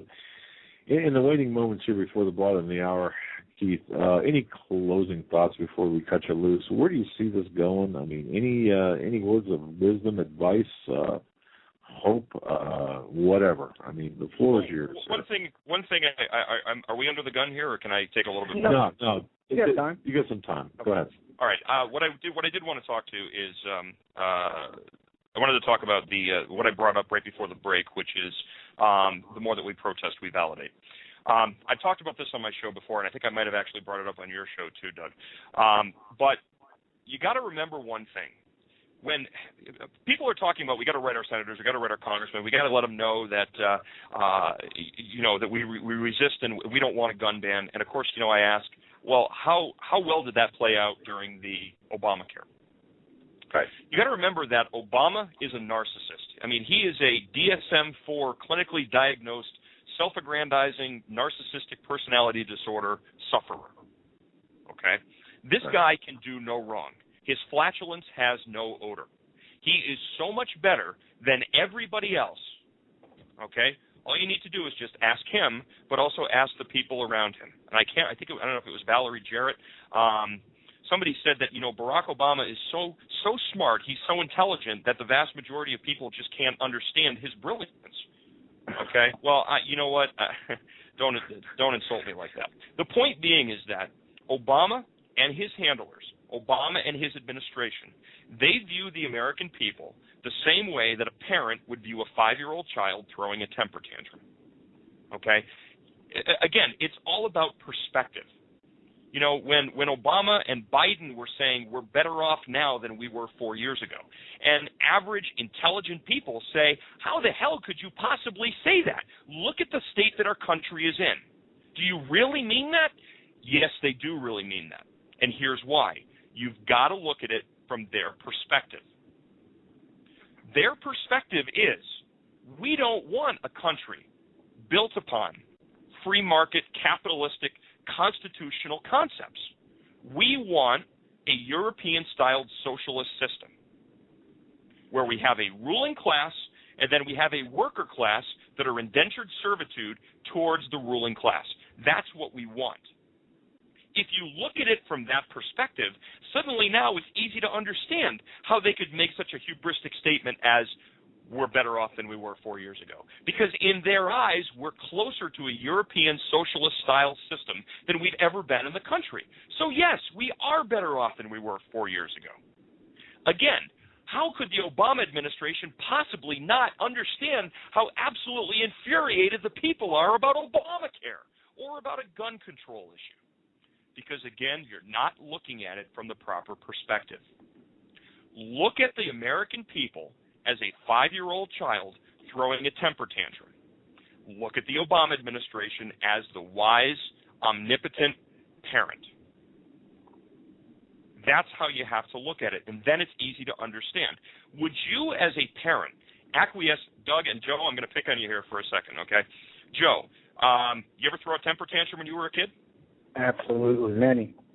Let me tell you. Did it? Oh, did it ever man. get you anywhere? Never. No. Punished. Doug, did Joe ever tell you, I hate you, Dad, or something along those lines? Keith, he still does. Okay. He still does. Okay. Well, we're talking Joe, in a little roly-poly 5-year-old. All right. Yeah, of course. Okay, but your 5-year-old gets pissed off at you because you grounded him for something. So he throws a temper tantrum. I hate you, Dad. I never want to see you again, and storms up to his room. Do you suddenly now go, oh, my God, I'm such an evil parent. I'm so terrible, and then acquiesce to the child? No. You as a parent, as a mature, intelligent, responsible adult, say, you know something, Joe? I understand that you're upset right now. And I understand that right now you don't understand why I did what I did. But someday, when you're older, when you're more mature, when you have a little life wisdom, you will understand why I did what I did and understand that I did it acting in your best interest. Sure. This is the same conversation that's going on right now between the American people and the Obama administration. The American people, by waving their banners and their signs and gathering and having talk radio chat fests like we're doing tonight, we are nothing more than the 5-year-old child throwing a temper tantrum. And the Obama administration is the wise parent who knows everything about what's best for us. So the more that we protest this guy, the more that it reaffirms that he's doing the right thing. That's so it. What do we do? See, and Cheryl asked this question, and she is, I'm not sure where she's from, but she asked this question. So this is live now. So what do we do in this case? If that is the case, we cannot protest due to legitimizing. Just scroll off here. What do you recommend we do? Boy, I'll tell you, if I had that answer, Doug, I'd be running for president. I would have already run for president. Yeah. What do we do? Well, you know what? What's really in my heart, what's really in my mind, I'm not going to say out loud. But I think you know what that involves. I do. And folks, I think we're all on the same page in this case. I do. Yeah. I do. What do I think we need to do? I think we need to wake up. I think we need to start, in the words of the bumper sticker, I think we need to start questioning authority. I think, first of all, we need to start holding our elected officials accountable. The first thing that we need to do is express outrage, absolute outrage, at this fiscal cliff situation. The first thing that we need to do is we need to prepare. I think you should have your firearms, stockpile your guns, stockpile your ammunition, have your food, have your medical supplies, and most importantly, have a network of people that you can trust. That's the first thing.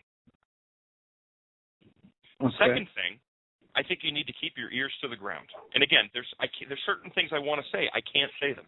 You understand? I can't say them. In the interest of, listen, I'm prepared to die for my country. I'm prepared to die, but I don't want to hand an invitation over to somebody because I don't want this to happen tomorrow. Violence isn't the answer. I don't ever want to see violence in this country. I don't ever want to see fellow Americans turning against fellow Americans. We need to be united. We're being divided. We're being divided purposely because it's easier to take us down as a divided nation than it is for them to take us down as united we stand. I think at this point. Okay. Go ahead. I can't say what I want to say, but I will say this: violence isn't the answer. But here's the thing: you need to resist an unconstitutional order. Now, I want to get to this here real quick because somebody's been asking me repeatedly about Hillsborough County Sheriff. Okay, listen, Hillsborough County Sheriff, when asked about enforcement. And this is actually from one of the Oath Keepers here in Florida, just sent me the quote. Since I am legally and morally bound to follow the law as defined by the Supreme Court of the United States, I freely accept any decision they pass. Okay, this guy's not a constitutionalist. So if the Supreme Court decides that the Second Amendment should be stripped, the sheriff, David Gee of Hillsborough County, Florida, will go with the decision of the Supreme Court, and he'll take your guns. So that's the answer to that question. He's not a constitutionalist. He sure as hell isn't an oath. Okay. A lot of fun. And it's amazing that these people get positions of power. Questionably in America. I mean, well, because it's difficult for me to wrap my brain around. Hey, Keith, we're losing you. I don't know if your Skype connection's dropping. Are we still there? Look, almost. There we go. Yeah, there you are. Okay. Yep. Are you there? All right. I'm here. I can hear you guys. All right, go ahead. Okay. Can you hear me okay? Or? Oh yeah, we're 5 by 5. Yeah, it was just a momentary dip. I think it was just a momentary dip in the line. Thanks, Comcast. I appreciate. I swear I paid my Comcast bill. I really did. But listen. I think people need to be prepared. I think people need, and this is the best advice that I can give anybody: be prepared. Be prepared for any eventuality that comes down the pike. But here's the thing: no, and what do we do? Well, this is, I think, probably the easiest way to answer this question. Know what you stand for. Know what you believe in, and know where your line in the sand is, and be willing to take whatever actions are necessary to protect you and your family. Nobody has the right to victimize you. Your life was given to you by God. It is precious. You only get one. You have a right to defend your life. You have a right to defend your liberty against tyranny, against those who would try to deprive you of your rights. Our founding fathers started a revolution to escape exactly what we have in Washington today. Am I saying that people should go out and start a revolution? No, because that would be irresponsible. But what I'm saying is you need to know where your line in the sand is, and that needs to be non-negotiable. You need to educate yourselves. You need to seek out people who are like-minded. Prepare. And here's one thing. Pray. Pray. Yeah, that's the important one. Wow. Because without God, the motto of my school, per diem et ferrum obtinu, by God and my sword shall I prevail. Two things I would never go into battle without. My armaments, without the armor of God, and without God on my side. Pray for guidance. Pray for guidance. Pray for deliverance. Pray for Obama. But pray. I agree 100%. It's hard as it is to do, to pray for the enemy. I've learned how to do it and not be angry about it. It works. Yeah, and I got to tell you, Keith, those are some fantastic words. And I know what you've repressed, and responsibly so. I know that we all feel, at some level, we all feel the same way, and I think that none of us want the fight. But if it's being brought to us, what else can we do? Well, I'm going to get wrapping up here, but I want to just close on one thing real quick, and it is I keep it on my desktop because I think these are words to live by. 2 Chronicles 7:14. If my people who are called by my name will humble themselves and pray and seek my face and turn from their wicked ways, I will hear them from heaven, I will forgive their sins, and I will heal their land. We need a spiritual revival in this country, gentlemen. We need to return to God. We have locked God out of everything that we hold dear. We've expunged him from our families. We've expunged him from our schools. We've expunged him from our society. We've expunged him from our holidays.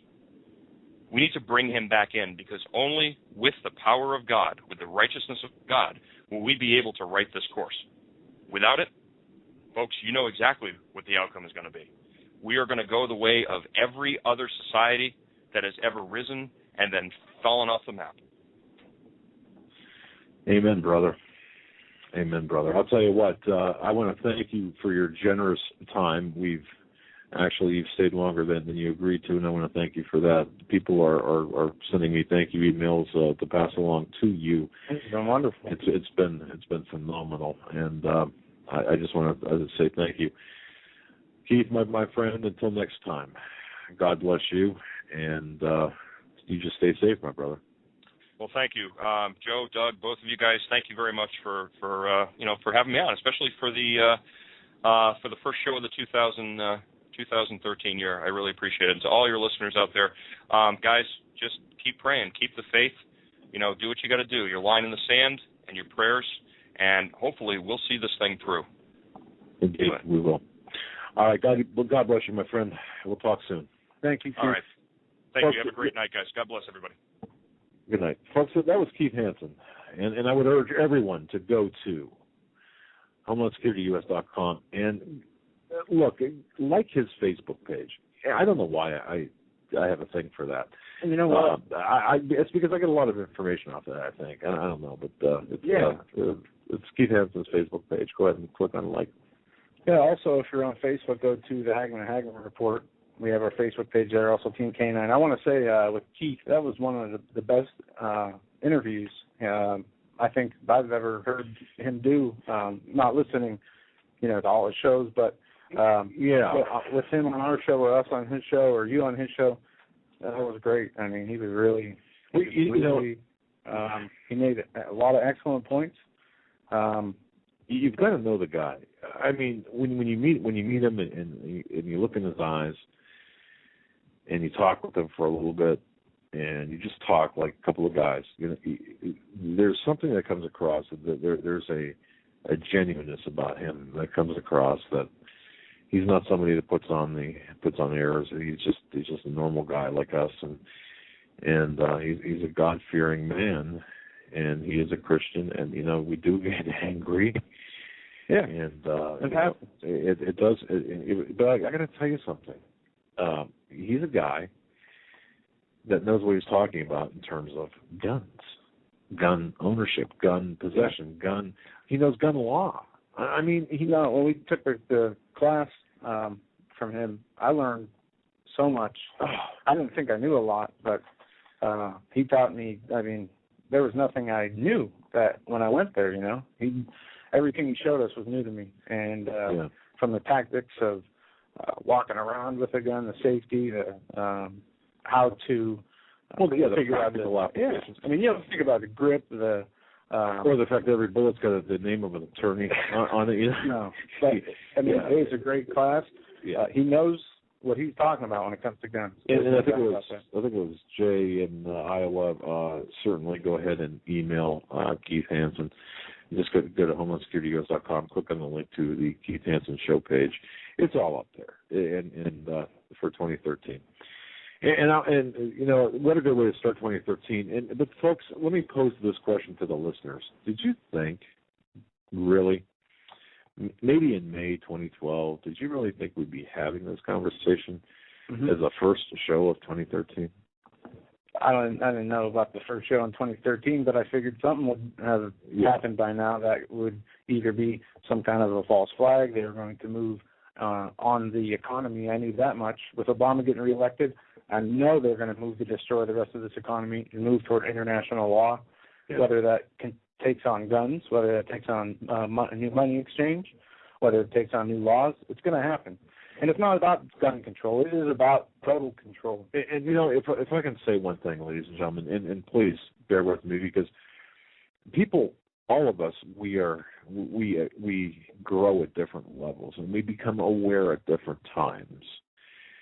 So, I mean, I once again, a good friend, a good contact, told me once, gee, Doug, if we were having this conversation 4 years ago, and he said, well, even maybe 4 months ago, we couldn't have this conversation that we're having right now in reference to something we were talking about.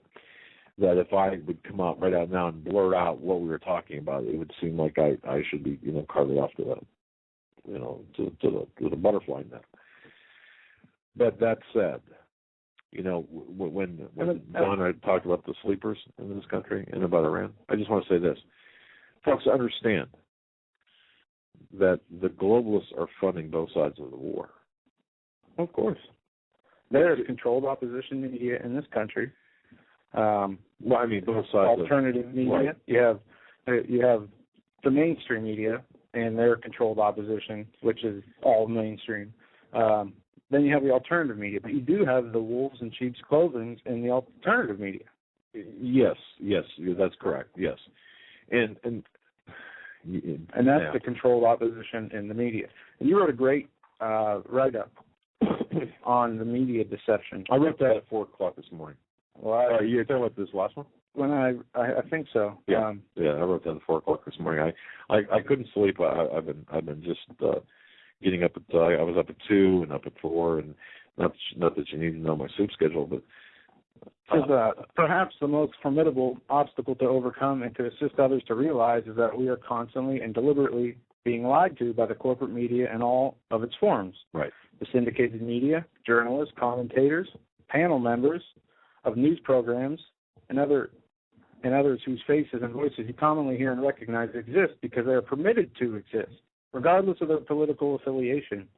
Some have agreed to operate within certain confined areas of discussion, while others exist openly, advance the stepping stone of socialism or communism or internationalism for a seat at the table of the global governance. That's right. And it goes on from there, and you really break down the important parts, like how Jon Stewart and Stephen Colbert come off as a popular alternative to the kids, but really are promoting the same objectives in a different way, and it's right on the money. Well, thank you. Thank you for that. And that's, folks, you can comment on that article as well. at CanadaFreePress.com, CanadaFreePress.com, and which we thank for hosting a lot of our articles, and God bless them for allowing us that venue. We got a few minutes left before the break. I want to bring Jason and Sheila on. Jason just wants to tell a quick story about what he went through when the authorities came for him. Folks, listen to this. It's important. Hey, Jason, you're live on the Hagmann and Hagmann Report. God bless you guys so much, and what a fantastic show. God bless Keith. And I just wanted to come on really quick and explain. Well, first of all, I want everybody to read every single article that Doug writes because he's a fantastic writer. And back in August, what happened to me, I jumped on your show, and I wanted people to understand what happened to me after I started a radio show. And if you go back to the August 7th, it was the very, very first thing that I ever put up on my radio show, Revelation News Radio. If you go back and listen to that, I said that I don't like guns. I went shooting. I got some firearms. I went shooting. I didn't like it. I'm a pacifist. I'm probably going to get rid of them. That's what I said on that show. Because of that show, I was taken away by a 302 order here in Scranton, Pennsylvania, by the cops. And I never advocated violence, nothing. We have to understand, folks, that we've come to a point in this country that the Constitution is under constant and very aggressive attack. And there is an agenda behind it. It's a communist agenda. It's to get rid of the guns, just like Nazi Germany, just like Stalinist Russia. We're in a time right now where we have to come to grips with the fact that we have to stand up peacefully and with words of very vigorous defense of the document that founded this nation. Because if we don't do it in mass, and I'm saying peacefully, because I'm going to tell you, I was in the position to have people come to my door and take me away, okay? You might think, guys out there... What, a 302 is? Yeah, a 302 order is a mental illness order. Involuntary. Anybody can call, and unless it's your family, it's supposed to be. Yes. 2 members of your family. It was illegal. It was completely illegal what was done to me, Joe. Right. But they didn't care. Jason, let me just say this. Ladies and gentlemen, look, when this was happening to Jason, when he was relating this to me, I checked this out. I interviewed Jason independently. I verified facts. So let me tell you something. What happened to Jason in Pennsylvania under Act 302, which is an involuntary commitment, was entirely illegal and absolutely, without any doubt in my mind, after my investigation, 100% vindictive and directly related to his vocal position of Amen, Doug. So, amen. And folks, if you're sitting back there and you're saying, well, it can't happen to me, baloney. It can't happen to you because it happened. Because then if it happened to Jason, it can happen to you. Yeah. So go ahead. That's right, Doug. That's what we have to understand. There is an agenda here, and it's being unfolded. I can't believe how far we've come just from August. I'm telling you, brother, the hammer has come down, and it's going to continue to come down. And I speak from a peaceful standpoint. If they came to my door and said, we want your guns, I'm not going to go down in a hail of fire, Doug. You know why? Because if people do that, they have to understand something. The New World Order agenda will use that to demonize our movement, the Christian Patriots. They are going to call us terrorists if we do that. I'm telling you, I respect the Second Amendment. I love the Second Amendment. That's why I got armed. But I'm going to tell you something. If we do this, and the people that are talking really tough, like Keith was saying tonight, I'm going to get my gun out, go out in a blaze of glory. Folks, they're going to use that against us. They're going to call us terrorists. You know what, Jason? I agree, but I think we can outsmart them to the extent that if we get together, if we unite, and if we have them, if, for example, we mentioned Katrina tonight, and Keith was talking about Katrina. If we had 5, 6, maybe people in a house met by 3, 4 SWAT members, or not SWAT members, but by the officials, whatever those guys were down there that were collecting guns, I think the story might, and everybody in that house, all 5 or 6 guys, said, no, we're not going to do this. I dare say that things would have turned out a little bit differently, that they would not. I would say that they would probably have passed on that house. Now, if we do this en masse, stick together and unite, I think we have a chance. But if we stay divided and alone, you know what? We're not going to have a chance. And going out in a blaze of glory by yourself in a ditch, you're going to get murdered. You're going to get killed, Doug. That's the point here. And, if this gun control bill that Feinstein is pushing gets passed, I'm going to tell you something.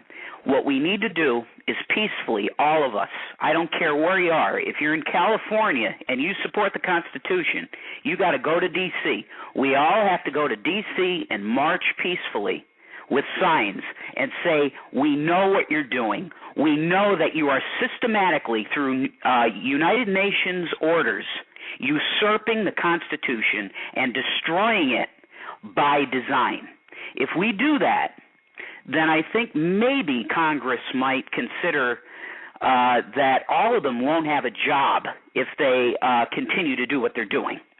So I advocate peaceful revolution, just like what you guys do with your radio show. And all of us out there, every single person that's in chat, start a show on BTR. You can get a 30-minute show on BTR for free. Every one of us have to rise up quickly and say, no, we know what you people are doing. You're destroying our country by design. And we have to stand up peacefully through our words and say, Sadducees and Pharisees, because that's what we're facing today, guys, modern-day Sadducees and Pharisees.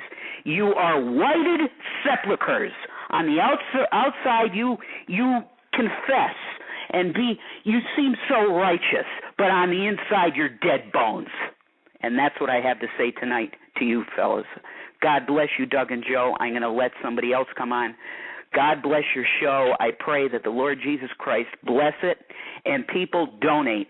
Give whatever you can to the Hagmann and Hagmann Report, because they are doing the work of Jesus Christ of Nazareth on this earth right now. It's called a peaceful information revolution. Alex Jones does it. You do it. Rick Wiles, True News, does it. I'm trying. I'm trying to do it. Pastor Paul. We got so many voices out there. Amen, Joe. We need more indeed, and everybody can do it. Everyone who's listening to this show, as I always say, you know what? If you're listening to this show, you are part of the solution. You're a leader in your own sphere of influence. Use Amen, that Doug. position. And witness whenever you can, folks, because that's what the real information revolution is. It's about the gospel of Jesus Christ. Yahweh from heaven sent his son to die for us. By his blood, we are justified. And right now, a lot of us are standing up and saying, no, we know the powers that are leading our government. They're Luciferian. They are sacrificing children whenever they can to this demonic power. And I pray for this nation. I pray for it because it's going down into the sewer. God bless you guys. Good night. God bless, my friend. Thanks, Jason. Folks, we're up against the top of the hour. We're going to get you, Sheila, on the other side, as well as other callers to the Hagmann and Hagmann Report. This, the second day of January 2013. Boy, how time flies. There you go. You said it right. And when we come back, we're going to play a short audio clip of what Rand Paul said about this fiscal cliff deal. It's only 1 minute and a couple seconds. I saw it flying around the internet, so I figured I'd grab it. And if you haven't heard it, it's an interesting statement. Yes, it is. We'll be right back after this. So listen to the Hagmann and Hagmann Report. As my dad said, the second Wednesday of 2013, our first show of the year, and it's what the show it's been. Tomorrow, Stan Dale, by the way. Yeah, video. Us two and Stan, all on the same screen. It's going to be crazy. Be right back.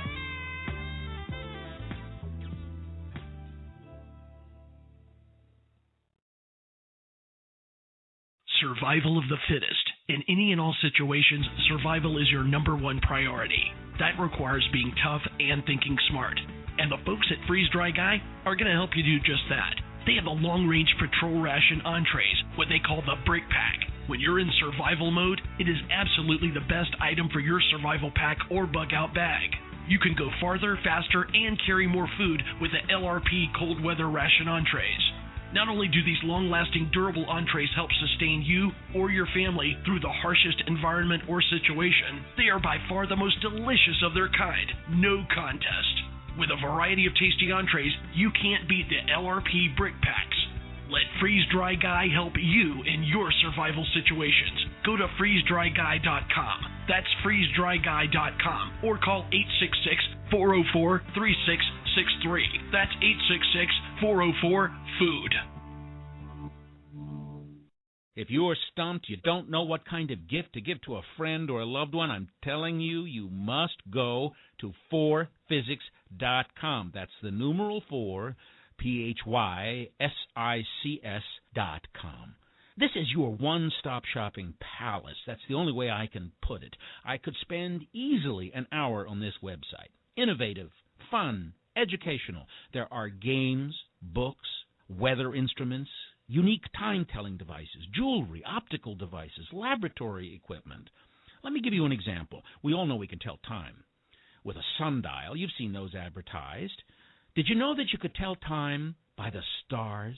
At 4physics.com, you can buy a horologium nocturnum. This was a navigational device used in the 15th century by navigators at night to tell time by the stars. It's beautifully crafted in the shape of a pendant made of bronze and pewter or gold and silver. Absolutely a stunning gift. I would be proud to give it to anyone. You must go to 4physics.com. Even if you're not stumped, that's 4physics. That's the numeral 4, PHYSICS.com. It's your one-stop shopping palace. Any problems that you have, I don't know what to get Grandpa, I don't know what to get my loved one, that's unique, you will find it at 4physics.com. Please take my word for it. Go to the website, but give yourself a lot of time because you're not going to want to leave. 4physics.com. But you have to understand what the fiscal cliff is. You have to understand that the president is telling you that it's a cliff and it's bad, and everybody on television thinks it's terrible to go over the cliff. What is the cliff? Taxes going up. But if it's bad for taxes to go up for a bunch of people, why is it good for taxes to go up only on a small portion of people? You say, well, they're rich, they can afford it. Here's the problem. The rich pay most of the taxes in our country. The top 2% pay half of the taxes. So what you're saying is they're rich and they can absorb it, but that's half of the nation's income will have increased taxes. You will take money from the productive sector, which is the private sector, and you will put it into the non-productive sector, which is Washington. So if you want ditches to be dug and then to be filled up again, send more money to Washington. Now, Milton Friedman recognized this when he said, nobody spends someone else's money as wisely as you spend your own. That in a nutshell, that in one sentence, explains to you why the private sector is more efficient than the public sector. The public sector, it's not our money. It's not their money. So those of up here who will spend it, that's why they spend $1 trillion more than they have each year. That's why they break their own budgetary rules. That's why there's no budget. That's why we live in an era of runaway spending. That's why your government is insolvent. Your government is bankrupt. The one thing they've taken off the table is spending restraint. There will be no spending restraint. In fact, whatever deal comes out of here will increase spending. That's part of the deal. We're going to raise taxes and we're going to raise spending. Tell me what's good about that.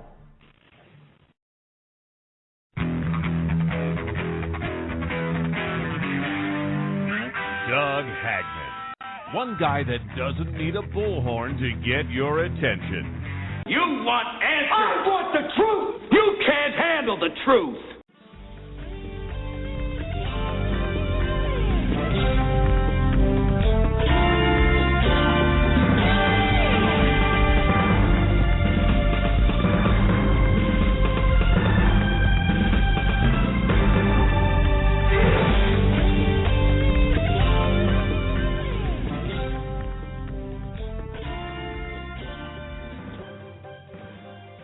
And welcome back, ladies and gentlemen, to our final hour of the Hagmann and Hagmann Report, the first broadcast out of the chute for 2013. I want to thank Keith Hansen from Keith on the Air. It's Keith Hansen from WGUF 98.9 out of Florida. He has a show every Saturday, 12 to 1 p.m. Eastern Time, and you can listen to that online. I would urge everyone to do that. I got to tell you, he's a very articulate man, and he knows his position, and we've had some very interesting off-air conversations. He knows what he's talking about. But before we get to the phones, I just want to say this. I'm going to declare 2013 the year of action and awakening. And I think, Joe, that we have collectively addressed a lot of issues. And I'm going to bring our audience into this because, ladies and gentlemen, it's because of you, the core people, the people who have been with us, who have said, hey, take a look at this or take a look at that, or hey, here's something.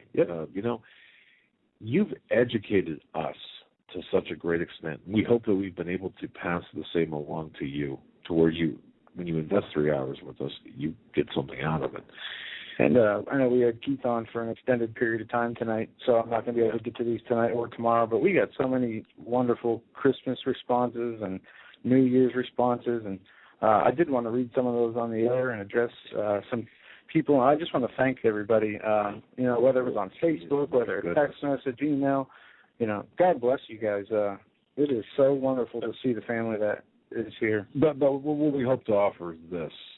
And as I always mention, we hope to offer that no matter how dark it gets and how hopeless it seems, and it will seem hopeless, I can promise you that, and how alone you feel, even if you're surrounded by people, and how hobbled and physically impaired you might be, that we will help you, God will help you.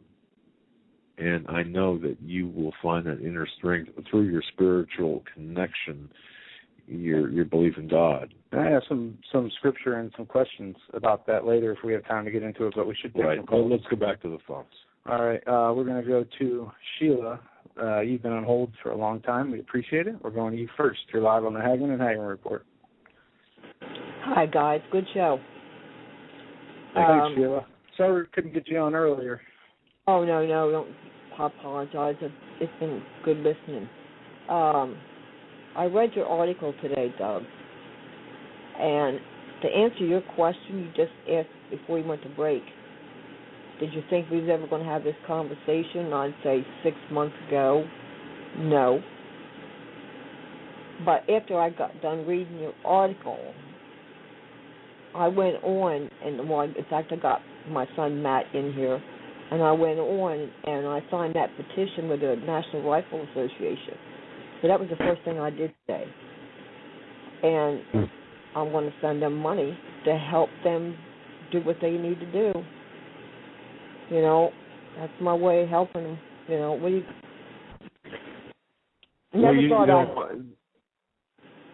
Go ahead, Doug. Yeah, sure. The NRA is fighting in a certain manner. Now, some people I've read on some people saying, well, the NRA, they've lost their backbone. Others have said, well, I'm never going to contribute another time to the NRA. Others have said, well, no, they're taking the right approach.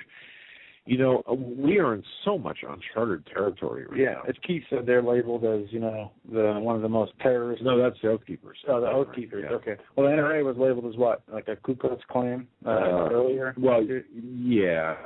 End of last year. I mean, they get their shots thrown at them. Yeah, and I think that let's see. I think they're on the Southern Poverty Law Center's top 10 terrorist organizations in the U.S. Yeah, but Sheila, you're right, and I think that we all have to really choose sides, don't we? Well, that's why I did it, because I wouldn't hesitate to go nose to nose, toes to toes with any of them, face to face. I'm not afraid of none of them. I'm not afraid of what's coming, because we got a guy that loves us, and he's got the ultimate plan here. But I will not bow, and I will not bend to any of them, period. I don't care who it is. The only thing, and I've got to be honest with you, the only thing that'll bring me to my knees is if our military or our local police officers comes banging on our door. Then I'll drop to my knees with a broken heart because of betrayal. And Sheila, let me pose this question to you, because something was said earlier when Keith was on. What if you might think they're local authorities or state authorities, but they're out-of-state authorities, maybe foreign soldiers that stay in the background while they. Yeah, how would you know that? Right. I know. I caught something when he was talking to, that woman from France. I keep forgetting her name. Yes, Constance. Yes, Constance. Constant. Right. He made the comment. She was talking about international troops being in here, and he tried to make the comment that we're not used to that, and we're not. We're not used to that. We're not used to having to think about our cops knocking on our door looking to get our weapon. I mean, it's the furthest thing from our minds. And the other night I went online looking for pepper spray, and never done it before. And I went on these different sites and whatnot, and all I could picture was myself shooting somebody in the face with something that I knew was going to hurt them. Why? Because I was thinking outside the box.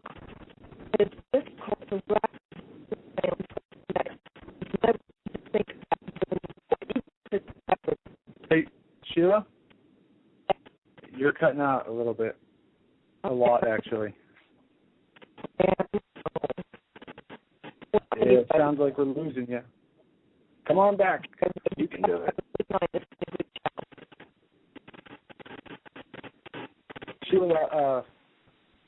Sheila is cutting out big time. If you want to call back, we'll take your call. Yeah, well, we have to, because we can't, while we're here, it's just blah, blah, blah, blah, blah, blah, blah. Yeah. We're going to go to another call, then we'll come back to you if you're back on hold. Thanks, Sheila. We're going to go to John, Patriot John, host of Braveheart Radio, heard in our area, Saturday night, 6 to 9 p.m. You can find the link on our website at homelandsecurityus.com. John, welcome. Hello, gentlemen. How are you tonight? Very well, John. Welcome to the program. And for those listening, ladies and gentlemen, for those of you who don't know, Saturdays, 6 to 9 Eastern Time, Braveheart Radio. I've already agreed to come on this Saturday, so you're coming with me. Well, if you go to homelandsecurityus.com, in the right-hand column is a banner for Braveheart Radio, of which this gentleman is one of the hosts. It's a great show. Yes. I appreciate John, that. the floor is yours. What's up? Well, I want to kind of follow up on what Keith was talking about. He seems to think, and I like Keith. Don't get me wrong. Okay, I'm just going to take a little issue with something that he said, in that he seems to be of the mind that there are going to be no resistors to the gun grab, and he uses Katrina as an example in that nobody fired a shot. Well, I can tell you, and the listeners, and Keith, with all due respect, we learned our lesson from Katrina, and that is not going to happen again. I can promise that. Okay, now, John, one thing real quick. Let me just clear something up, and having the benefit of having numerous off-air conversations with Keith. He believes there will be resistors, but not as many resistors, or not necessarily the same people who are, have the beer muscles behind the keyboard kind of people. And let me add to that. I think Keith is going through what so many of us are going through, this back and forth mind battle of what, these walls are closing in around us. Yeah. Pretty soon we're not going to have too many options left. Yeah, that's true. And back and forth, I've been through that. Yeah, but go ahead, John. I just wanted to make sure you knew that he does, he believes that there will be resistance, but not to the extent that maybe. Well, if you go and check out some of the 3% sites, for those that don't know, 3%ers, they're a group of patriots that name themselves after the concept of the 3% that fought the first American Revolutionary War. These guys are ready. They're going to take no nonsense, and by the way, they're going to take no prisoners. They're just ready. They're not going to deal with this in any other way except what they believe is the way that it needs to be dealt with, which, for better or for worse, that's what they think.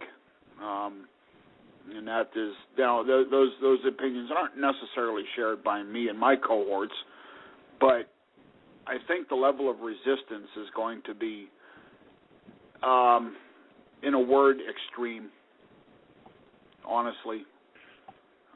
You know what? I have a tendency, after this latest display, I don't know whether you knew about this latest gun show here up in our area. They actually did a write-up on it in the paper. They called it a controversial gun show. Open in arms. They're open to talking about gun legislations at the controversial gun show. Yeah, but anyway, John, I got to tell you that the people that I talk to up here are saying not now, not ever, and not with our guns.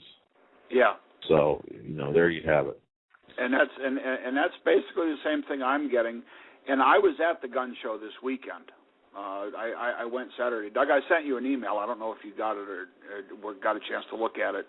But I went for the very specific purpose of gauging the mood of the locals, as it were. And the mood of the locals is not good. That's right.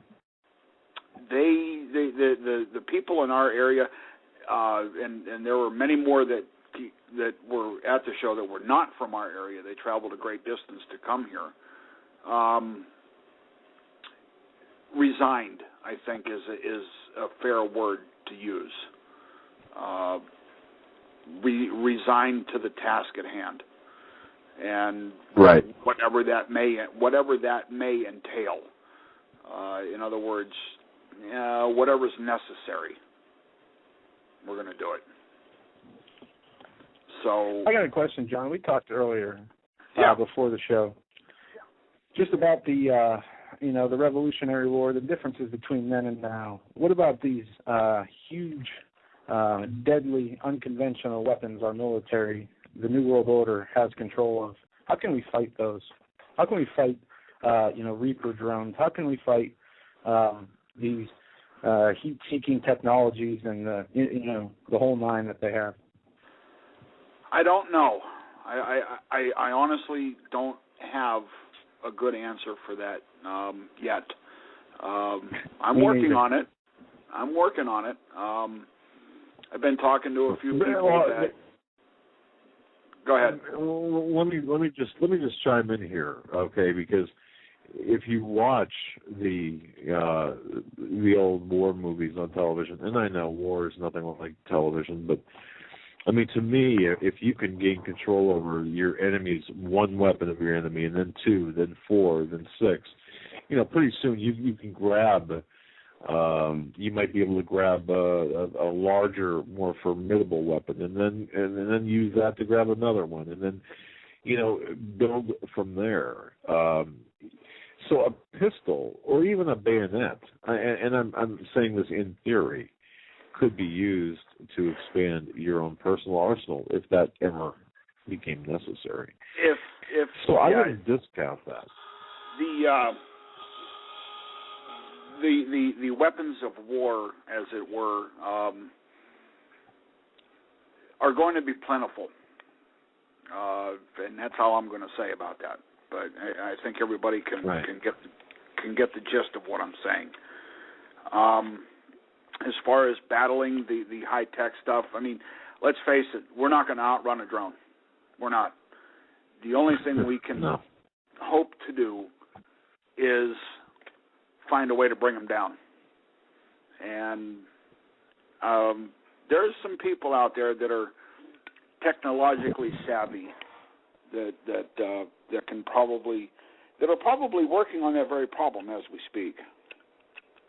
Yeah, so, and I hold not much hope, but a small bit that our United States Armed Forces will do their job. But I don't count on that. Ruffle their oaths, yeah. Well, I think,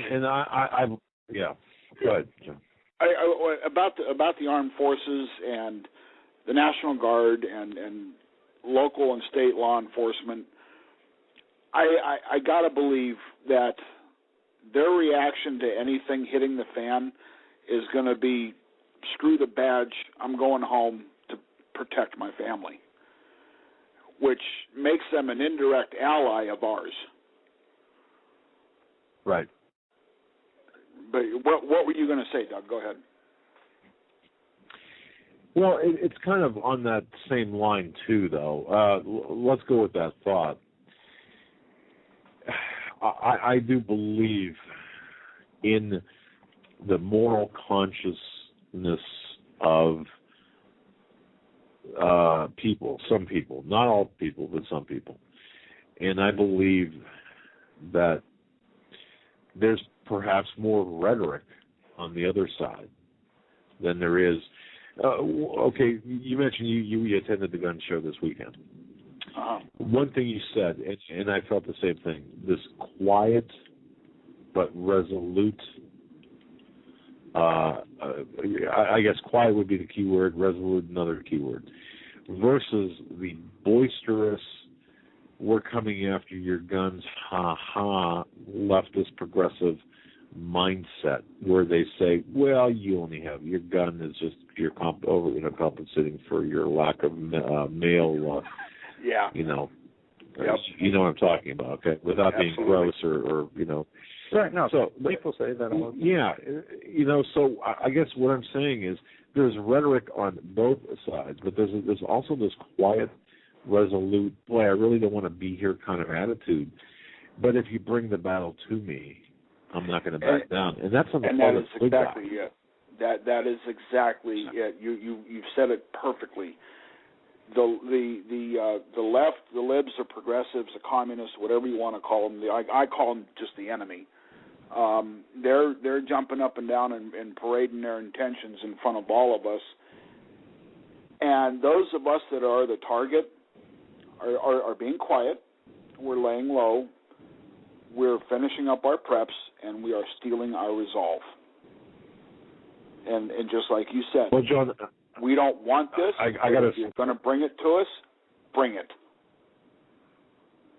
I have to tell you this because, in fact, I didn't see your email. I got a new anti-spam email thing, and I don't know what it said at. It must be set at like nuke everything. But anyway, I got to say this. I had a conversation with somebody who knows pretty much, that things are going to hit the fan, who told me, he said, look, they are going to take out some people. Trust me when I tell you this. The people that they feel are causing problems, they feel that are threatening to them, and exactly what Steve Quayle said, exactly what Greg Evenson said, they're going to take them out. So, folks, understand this. I mean, It's real. This is not fun and games. They will take people out. There's no doubt in my mind. No doubt in my mind whatsoever. And that was said to me by somebody who knows. What's that? That was said to me by somebody who was in the know. If for no other reason than to make an example, we are the Fed. Resistance is futile, and we will take care of you if we deem it necessary. So yes, I was also told too that if you have 100 rounds, you will have an arsenal, according to the paper or according to the news. Well, I'm in trouble then. Or if you have, or if you have 2 weapons, you'll have a cache of weapons. Or if you have certain household cleaners, you will have bomb-making materials, and that's how you will be portrayed. And let me add something here, though. Everybody's got a meth lab in their house. But go on, Joe. I'm sorry. I actually forgot what I was going to say. But, I'm sorry, man. No, the other side of the story here, like we talked about earlier, we have to know what the Lord wants us to do. Each individual person is delegated a different plan if you are following the Lord. God has a plan for your life if you are in His book of life. And if you are in His book of life, He does have a plan for you. So you don't, we put all this stock into, I just got back what I was thinking. We're sitting here, RPG, this and that. Can we make this? Can we make that? I think we're losing focus on the bigger picture of where we really need to look for the answer. Well, it's a spiritual warfare. This is a spiritual war.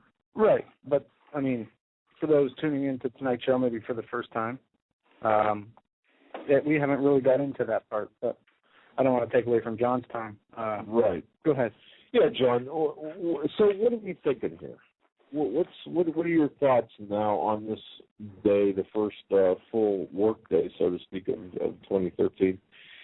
How soon do you see things happening? Are we on the overdrive now? Are we in an overdrive right now? Well, yeah. The agenda is definitely moving forward in leaps and bounds. The gun ban thing, straight from the horse's mouth, meaning our illustrious dear leader, is going to be a top priority. I'm going to reserve judgment on whether it will pass through Congress. The Senate is a lock, no doubt. The House, I'm not so sure of. If he can't do it legislatively, then certainly he's going to, via executive order, issue all kinds of new rules and regulations that the BATF is going to have to enforce and, try to enforce.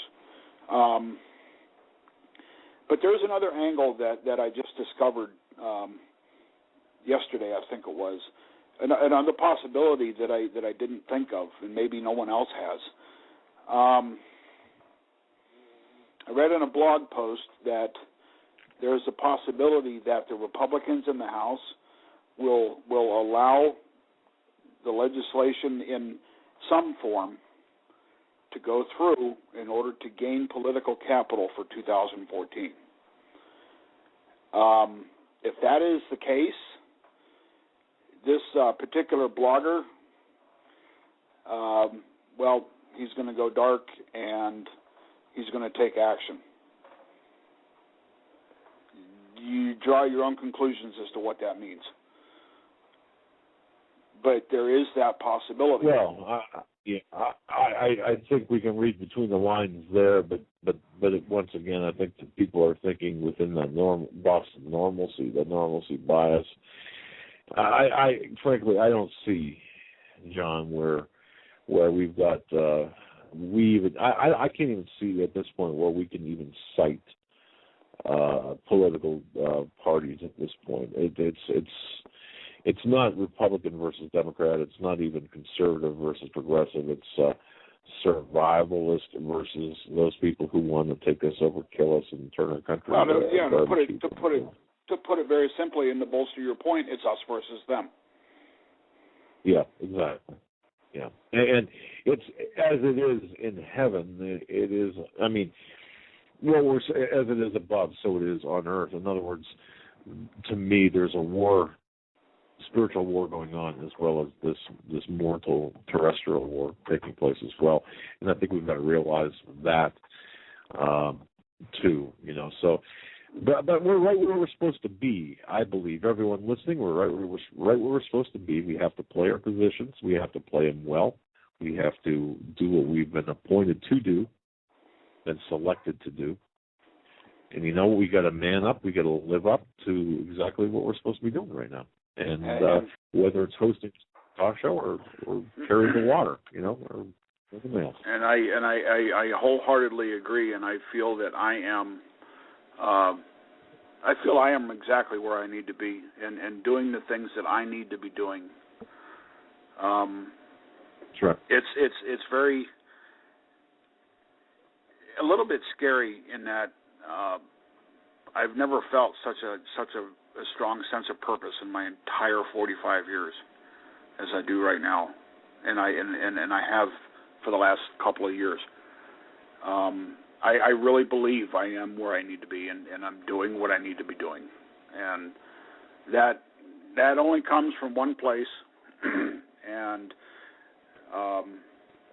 I just think that God has my life and my plan mapped out, and I'm doing what I'm supposed to do according to His word and His will. Amen, brother. Amen, brother. So, and we have to stick together. We have to be united, stick together, or hang separately, as they say. And I've got no intention of swinging by my lonesome. So got your back, we will. And us yours. So with that, my friend, God bless you, and take care. God bless you guys. God bless the listeners, and everybody stay safe. All right, brother. Thank you, John. Bye. And we'll see you Saturday. Yes. And folks, that's one thing that if there's nothing else that you could take from this program tonight, just take away the knowledge, the inherent knowledge that you're not alone. That's right. Okay, because even if you feel alone, think of that the footsteps prose. That's when I carried you. When you saw one set of footsteps.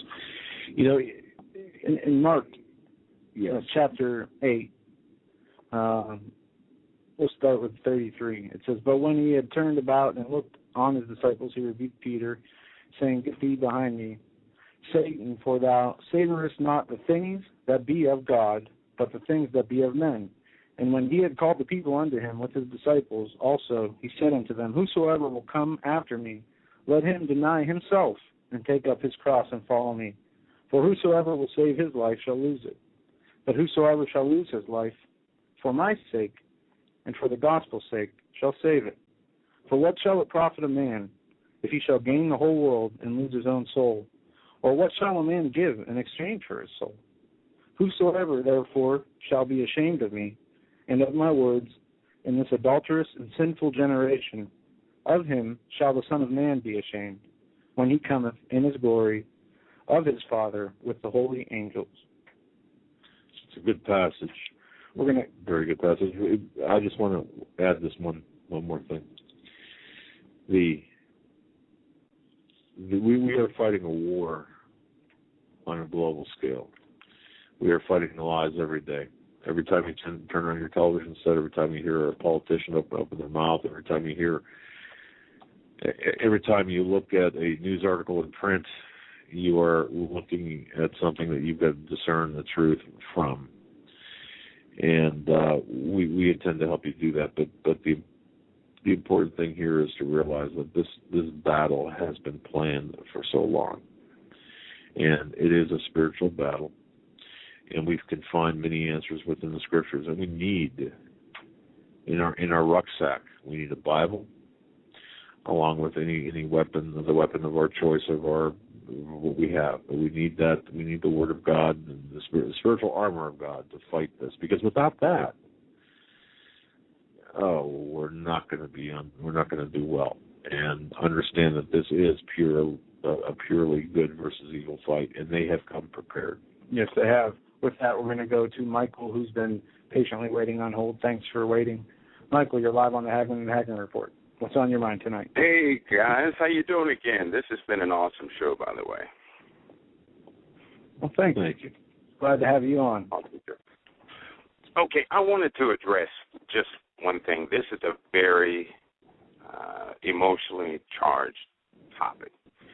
And I think we've all entertained the thoughts of the unthinkable actually happening. I think that everybody has if not but a minute portion, but a piece of fear, a piece of real fear as these pieces continue to unfold. But what I've heard no one say is that the same process has happened before. Different methods, yes, but it has happened before. Now, this is on the outside of any tactical side. This is the spiritual side. I had a discussion this morning, and we were talking about Egypt and the Israelites. Well, all the bad things that happened to the Israelites were for the Israelites. And this was the case in many different tribes in the Bible. Now, the same process is happening to us. Who can honestly say they would have been prepared for anything unless Obama would not have gotten elected? Things wouldn't have started going downhill. Nobody would have woke up. Everybody was, things are going to get better. We're going to do good. We can relax for a little while. We have time, right? But as soon as Obama gets elected, our new, I guess for comparison's sake, a Pharaoh-type figure, right? We've woken up, and it's kind of scary, just like the Israelites were. Now, what was the next step that happened to them, though? They got woke up. They were delivered. They woke up. They were delivered. They crossed the Red Sea. They were in a neutral boundary where nobody could harm them. What's the first thing they started to do? They started looking backwards, right? They started coming up with excuses. Well, we had it better back then than we do now. The problem was this: they wouldn't move forward. They made plans. They did everything. There were armies that they couldn't fight. They knew they couldn't fight them. They discussed that topic, too, just like we're doing today. But the one thing we have to remember is this. There is a power that exists in Christ. And believe me, I said it before. I've used it. We can't forget that. We can make plans for survival, but we have to remember that if that time should arise, our plans are already made for us. We're to be mindful of it, yes. We're to stay prepared, yes. Do everything we can do in our power. But concerning actions, I was talking to a guy in the chat room, your instincts take over. For a believer, the Holy Spirit will take over. But there are a lot of people who are doing they're doing just what they planned. Listen, I hear the Democrats saying, what we need to do is cause a revolution in the street so that we can take the guns away, right?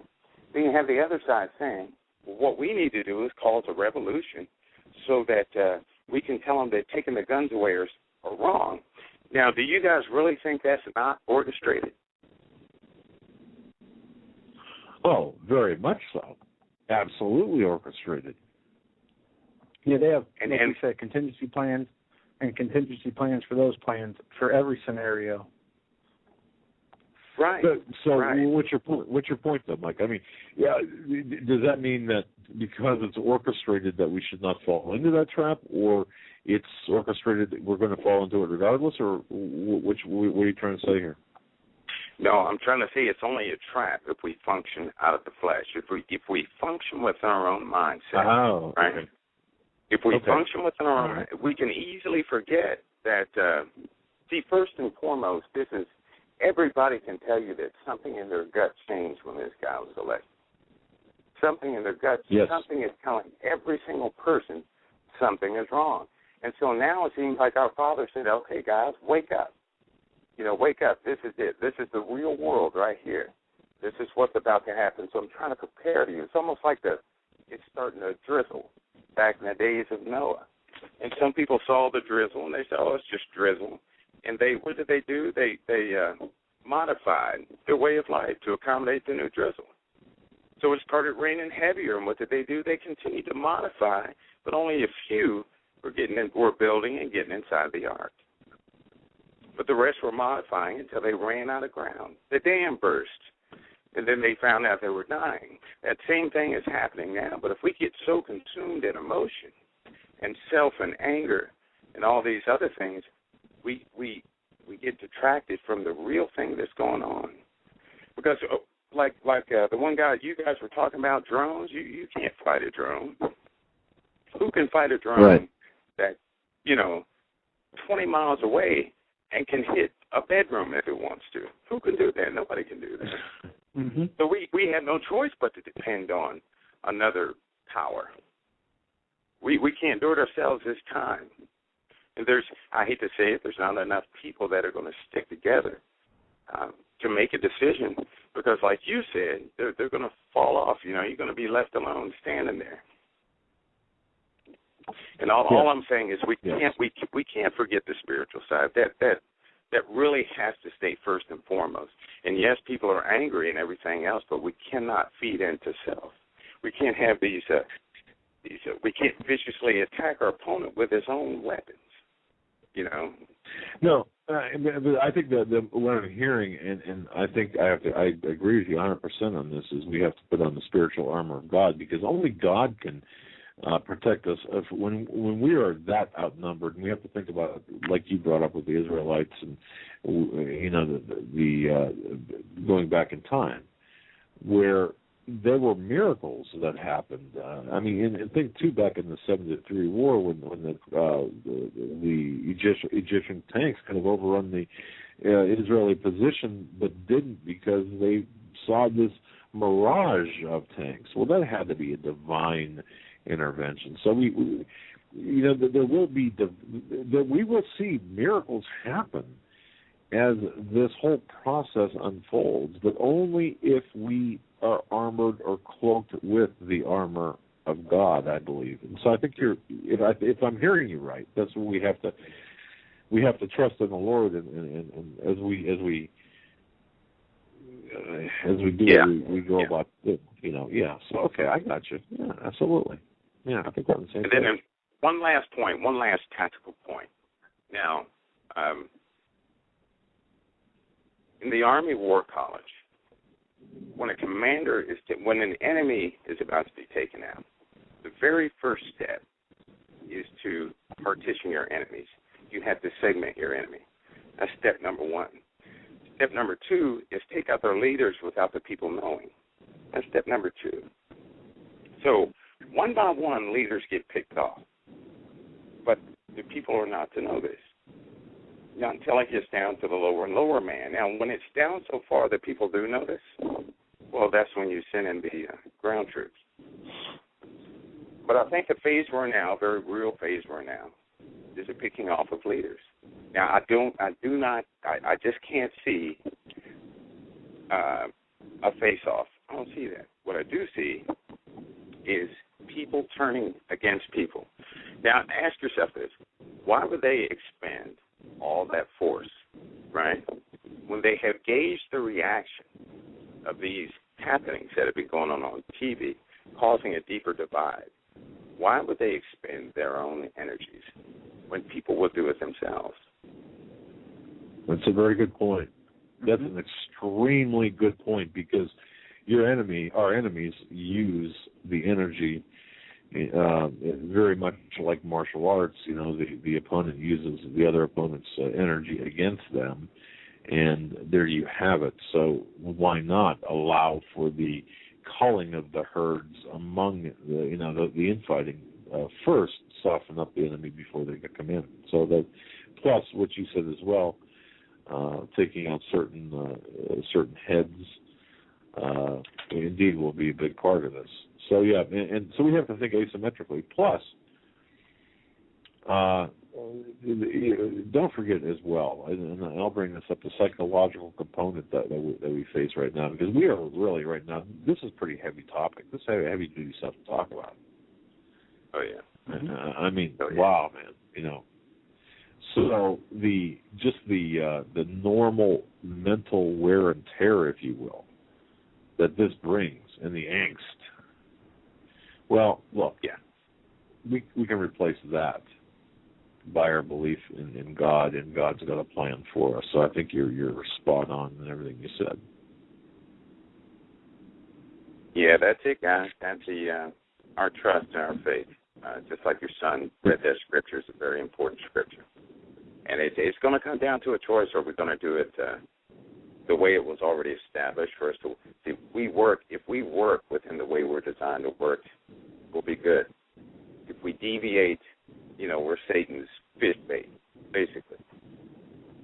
And it seems like it's slowly manifesting. This is very, very okay, guys, that was it. That was it for tonight. I appreciate you guys. Okay, bye-bye. Thank you, Michael. Folks, it's something that we can see what's taking place here. We can see the state-sponsored indoctrination of our children. Yeah. We can see the various plans. We can see it's all implemented. It's all being carried out, and it's in its final phases.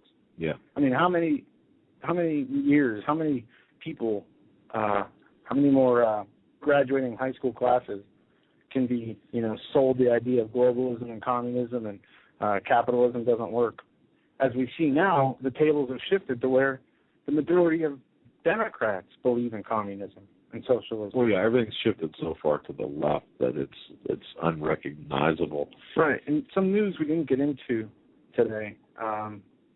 Just a few things I want to mention. There was a good write-up on this one site, 8 striking parallels between the U.S. and the Roman Empire. I don't know if you saw this. Yeah, I have. It's been around for a while. Yeah, a staggering increase in the cost of elections with dubious campaign funding sources. This one. 2, politics as the road to personal wealth. Right. 3, continuous war. A national state of secretary arises, distracting attention from domestic challenges. 4, foreign powers lavish money, attention on the republic's leaders. 5, profits made overseas shape the republic's international policies. 6, collapse of the middle class. 7, I don't even know if I can do this, gerrymandering. 8, loss of the spirit of compromise. Right. And I'll put the link in the chat room for them. Yeah. And we can go back to calls? Well, one more thing, too. If someone will alert you to a situation, I wrote about, I think it was on Sunday, or I think it might have been on Sunday. It's on HomelandSecurityUS.com. This is something we're following. I want to bring your attention to this because I think this is extremely important, and I think you need to know about this. In Canada, it was on a Canadian passenger train traveling from Vancouver, British Columbia to Toronto, Ontario. There were 4 people who got sick, one of which died. An 86-year-old woman died. Again, this was, they left on Christmas Day from Vancouver, British Columbia, with the ultimate destination of Toronto.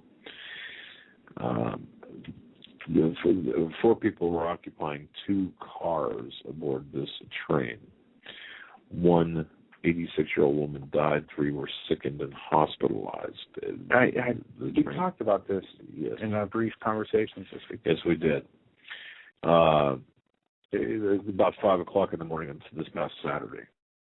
The train made an unscheduled stop at a station located near Parry Sound, Ontario, because of the death of one of the passengers. Well, and I want to thank, I certainly want to thank one of our listeners, Ivan, who lives up in that area, for alerting us to the story. Well, upon checking on this and some further information that I have not written about or spoken about publicly, but so you're hearing this here first.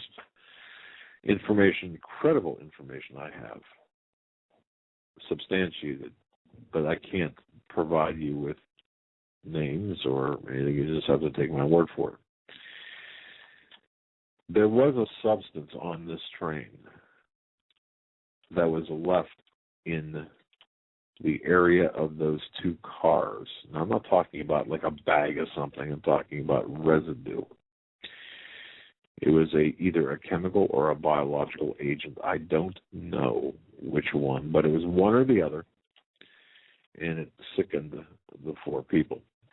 It was left by the previous passenger occupying the same two cars as these four who were sickened. So we're not talking about a lot of a big substance. We're talking about a little bit of something. It's my understanding that wherever this was, it was accidentally, left there. It wasn't cleaned up. It was left there, and they were exposed to it, and hands got sick. And, of course, the elderly suffered the most and passed away from this. The authorities, I asked for a comment. I contacted, I think it was on Sunday, I contacted OPP and asked for a comment on this, and I got nowhere with the Ontario Provincial Police. But the bottom line is the informal information I've got, or the information I have, is the fact that there was something being transported. They did quarantine those two cars, and they did separate them and sterilize them. They sent in the equivalent of a biohazmat or a hazmat team, cleaning team, into those two cars. What it was, where it went, and who it was transported by, we don't know. We do have another report. I don't know if you saw this, where I think it was out of Iran. They talked about creating, or maybe it wasn't Iran, it was one of the Middle Eastern countries, creating a new kind of pathogen, 8 different types of pathogens. Yeah, whether that's true or not. There's also an evacuation in Iran near a nuclear plant where it said that possibly 2 drones were shot down, American drones, but there's 500,000 to 1.5 million people being evacuated from a nuclear plant in Iran, which is something very interesting. As you know, I don't know what their nuclear capabilities are, but I don't know. And then this most disturbing article, tsunami bomb. I don't know if you guys saw this. This was tested off the New Zealand coast. So the U.S. and New Zealand conducted a secret test of a tsunami bomb. This bomb is designed to destroy coastal cities by using underwater blasts to trigger massive tidal waves or tsunamis. So they are developing weapons of mass destruction that will, look at what happens at these huge tsunamis along the coastal lines. That's where most of the people live. What is the East Coast, like on the coast, has, I don't know what percent of the population. It would just be a total devastation against any nation, because that's where, as you mentioned, the majority of the population lives, and of course, the vulnerability to our coastal cities is amazing. So to even think about weapons like this, of course, we're talking about weapons too that we already have. And I was told if we knew, if we really knew the types of weapons we had, that this stuff is science fiction. Well, of course it is. But that's a topic for another day. In fact, we're going to bring up some things for Stan Deo tomorrow, folks. If you want, go ahead and email me, director at HomelandSecurityUS.com. Just go to HomelandSecurityUS.com, click on my name on any one of the articles. We want to, and send me a message with a question for Stan Deo. And what we're going to be talking about is earth changes, these sinkholes we've been seeing pop up. And I'll tell you what, I know that's what you want to talk about. The Illuminati? I want to talk, man. I got some serious questions about the Illuminati, because in his book, Cosmic Conspiracy, Stan Deo really gets into the Illuminati. And I believe when you hear, I think you have the right questions formulated. After all the research. I really think I do. I think when you hear what he has to say, I think it's going to push you along in the right direction. Well, you know what, folks? It's like this. And I know Donna had mentioned about Islam and Islamberg and whatever. The one thing I've learned, and I believe this to be 100% true, is, and no one's really talking about this, is the three monotheistic religions right now are being pitted against each other. That's Judaism, Christianity, and Islam. To such an extent where this called Islam a religion? Well, I'm kidding. Yes, but for the purposes of this discussion, no, I know, no, because you're right. But what's going to happen is the plan is to eradicate all three monotheistic religions and replace it with a religion that is more workable to the New World One global governance. See, and to me, that makes sense. Because they're demonizing Islam, they're attacking Christianity and attacking Judaism. So, right, like you said, they redefine marriage instead of protected. Right. They redefine what the social norms are instead of keeping God and what made us prosperous in school. And I'll talk to Stan about this tomorrow, because when you take a few steps back and look, and here's what I've discovered is this monetary crisis we face. Well, who's going to come in and pick up the pieces? When the U.S. dollar collapses, who's going to pick up the pieces? Who's going to come in with a new monetary system? Where does this all trace back to? It traces back to London. It traces back to the British Empire. I think further than that, too. Well, yeah, but in this case, this global dominance is going to be implemented by the British Empire, and the banking system, the economic system, is going to be controlled through a 1 square mile area out of the British Commonwealth, and making us once again the subject of the British Empire. And if that's the case, and that's why I wrote about Michael Savage too on CanadaFreePress.com, and then my website is. You take Michael Savage, who's banned from going to Great Britain. Where does that put Michael Savage? Because he's not allowed. He's a terrorist as far as Great Britain is concerned, and so are others in the United States. And what's that going to do to people here in the United States, or Canada, or Mexico, or wherever? You see, it's all interconnected. They all tie together. And everything. Rather than watch the skirmishes, the football games, the minor games, look at the big picture. Look beyond the stadium, as I wrote. Look beyond the stadium, outside of everyone's watching the football game. Yeah, it's not the football game. It's what's happening outside the stadium that we got to look at. And that, to me, is where the answers are in terms of the terrestrial aspects of the war we're fighting. And this war goes back millennia. This war goes back to the beginning of time. That's right. And it's about, and when you really get into the Illuminati, you get into bloodlines, you get into this holy cow stuff, and it's like really mind blower. But you know what? It's not what we believe. It's not that's important. It's what they believe.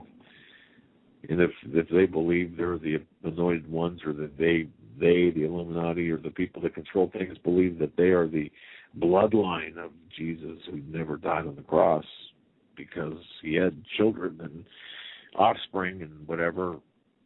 If it's Christians, of course, we don't believe that. But if they believe it, I guess that's what's important. So that's what this is all about. And so the larger picture, but no one will touch it because we're getting torn apart by these. Yeah. I mean, look at the Sandy Hook thing. There is inconsistencies there. There are problems. Man, are there? But are they planned or are they real? I mean, do we have time to even worry about them? Well, I think we have the time. And I think we have to focus there, Joe. But that's where we need to focus on the Lord, what He wants for us to do for Him, because we have no purpose on this earth other than God's plans for us in our life. Well, right, but if you listen to that direction and guidance, you'll know.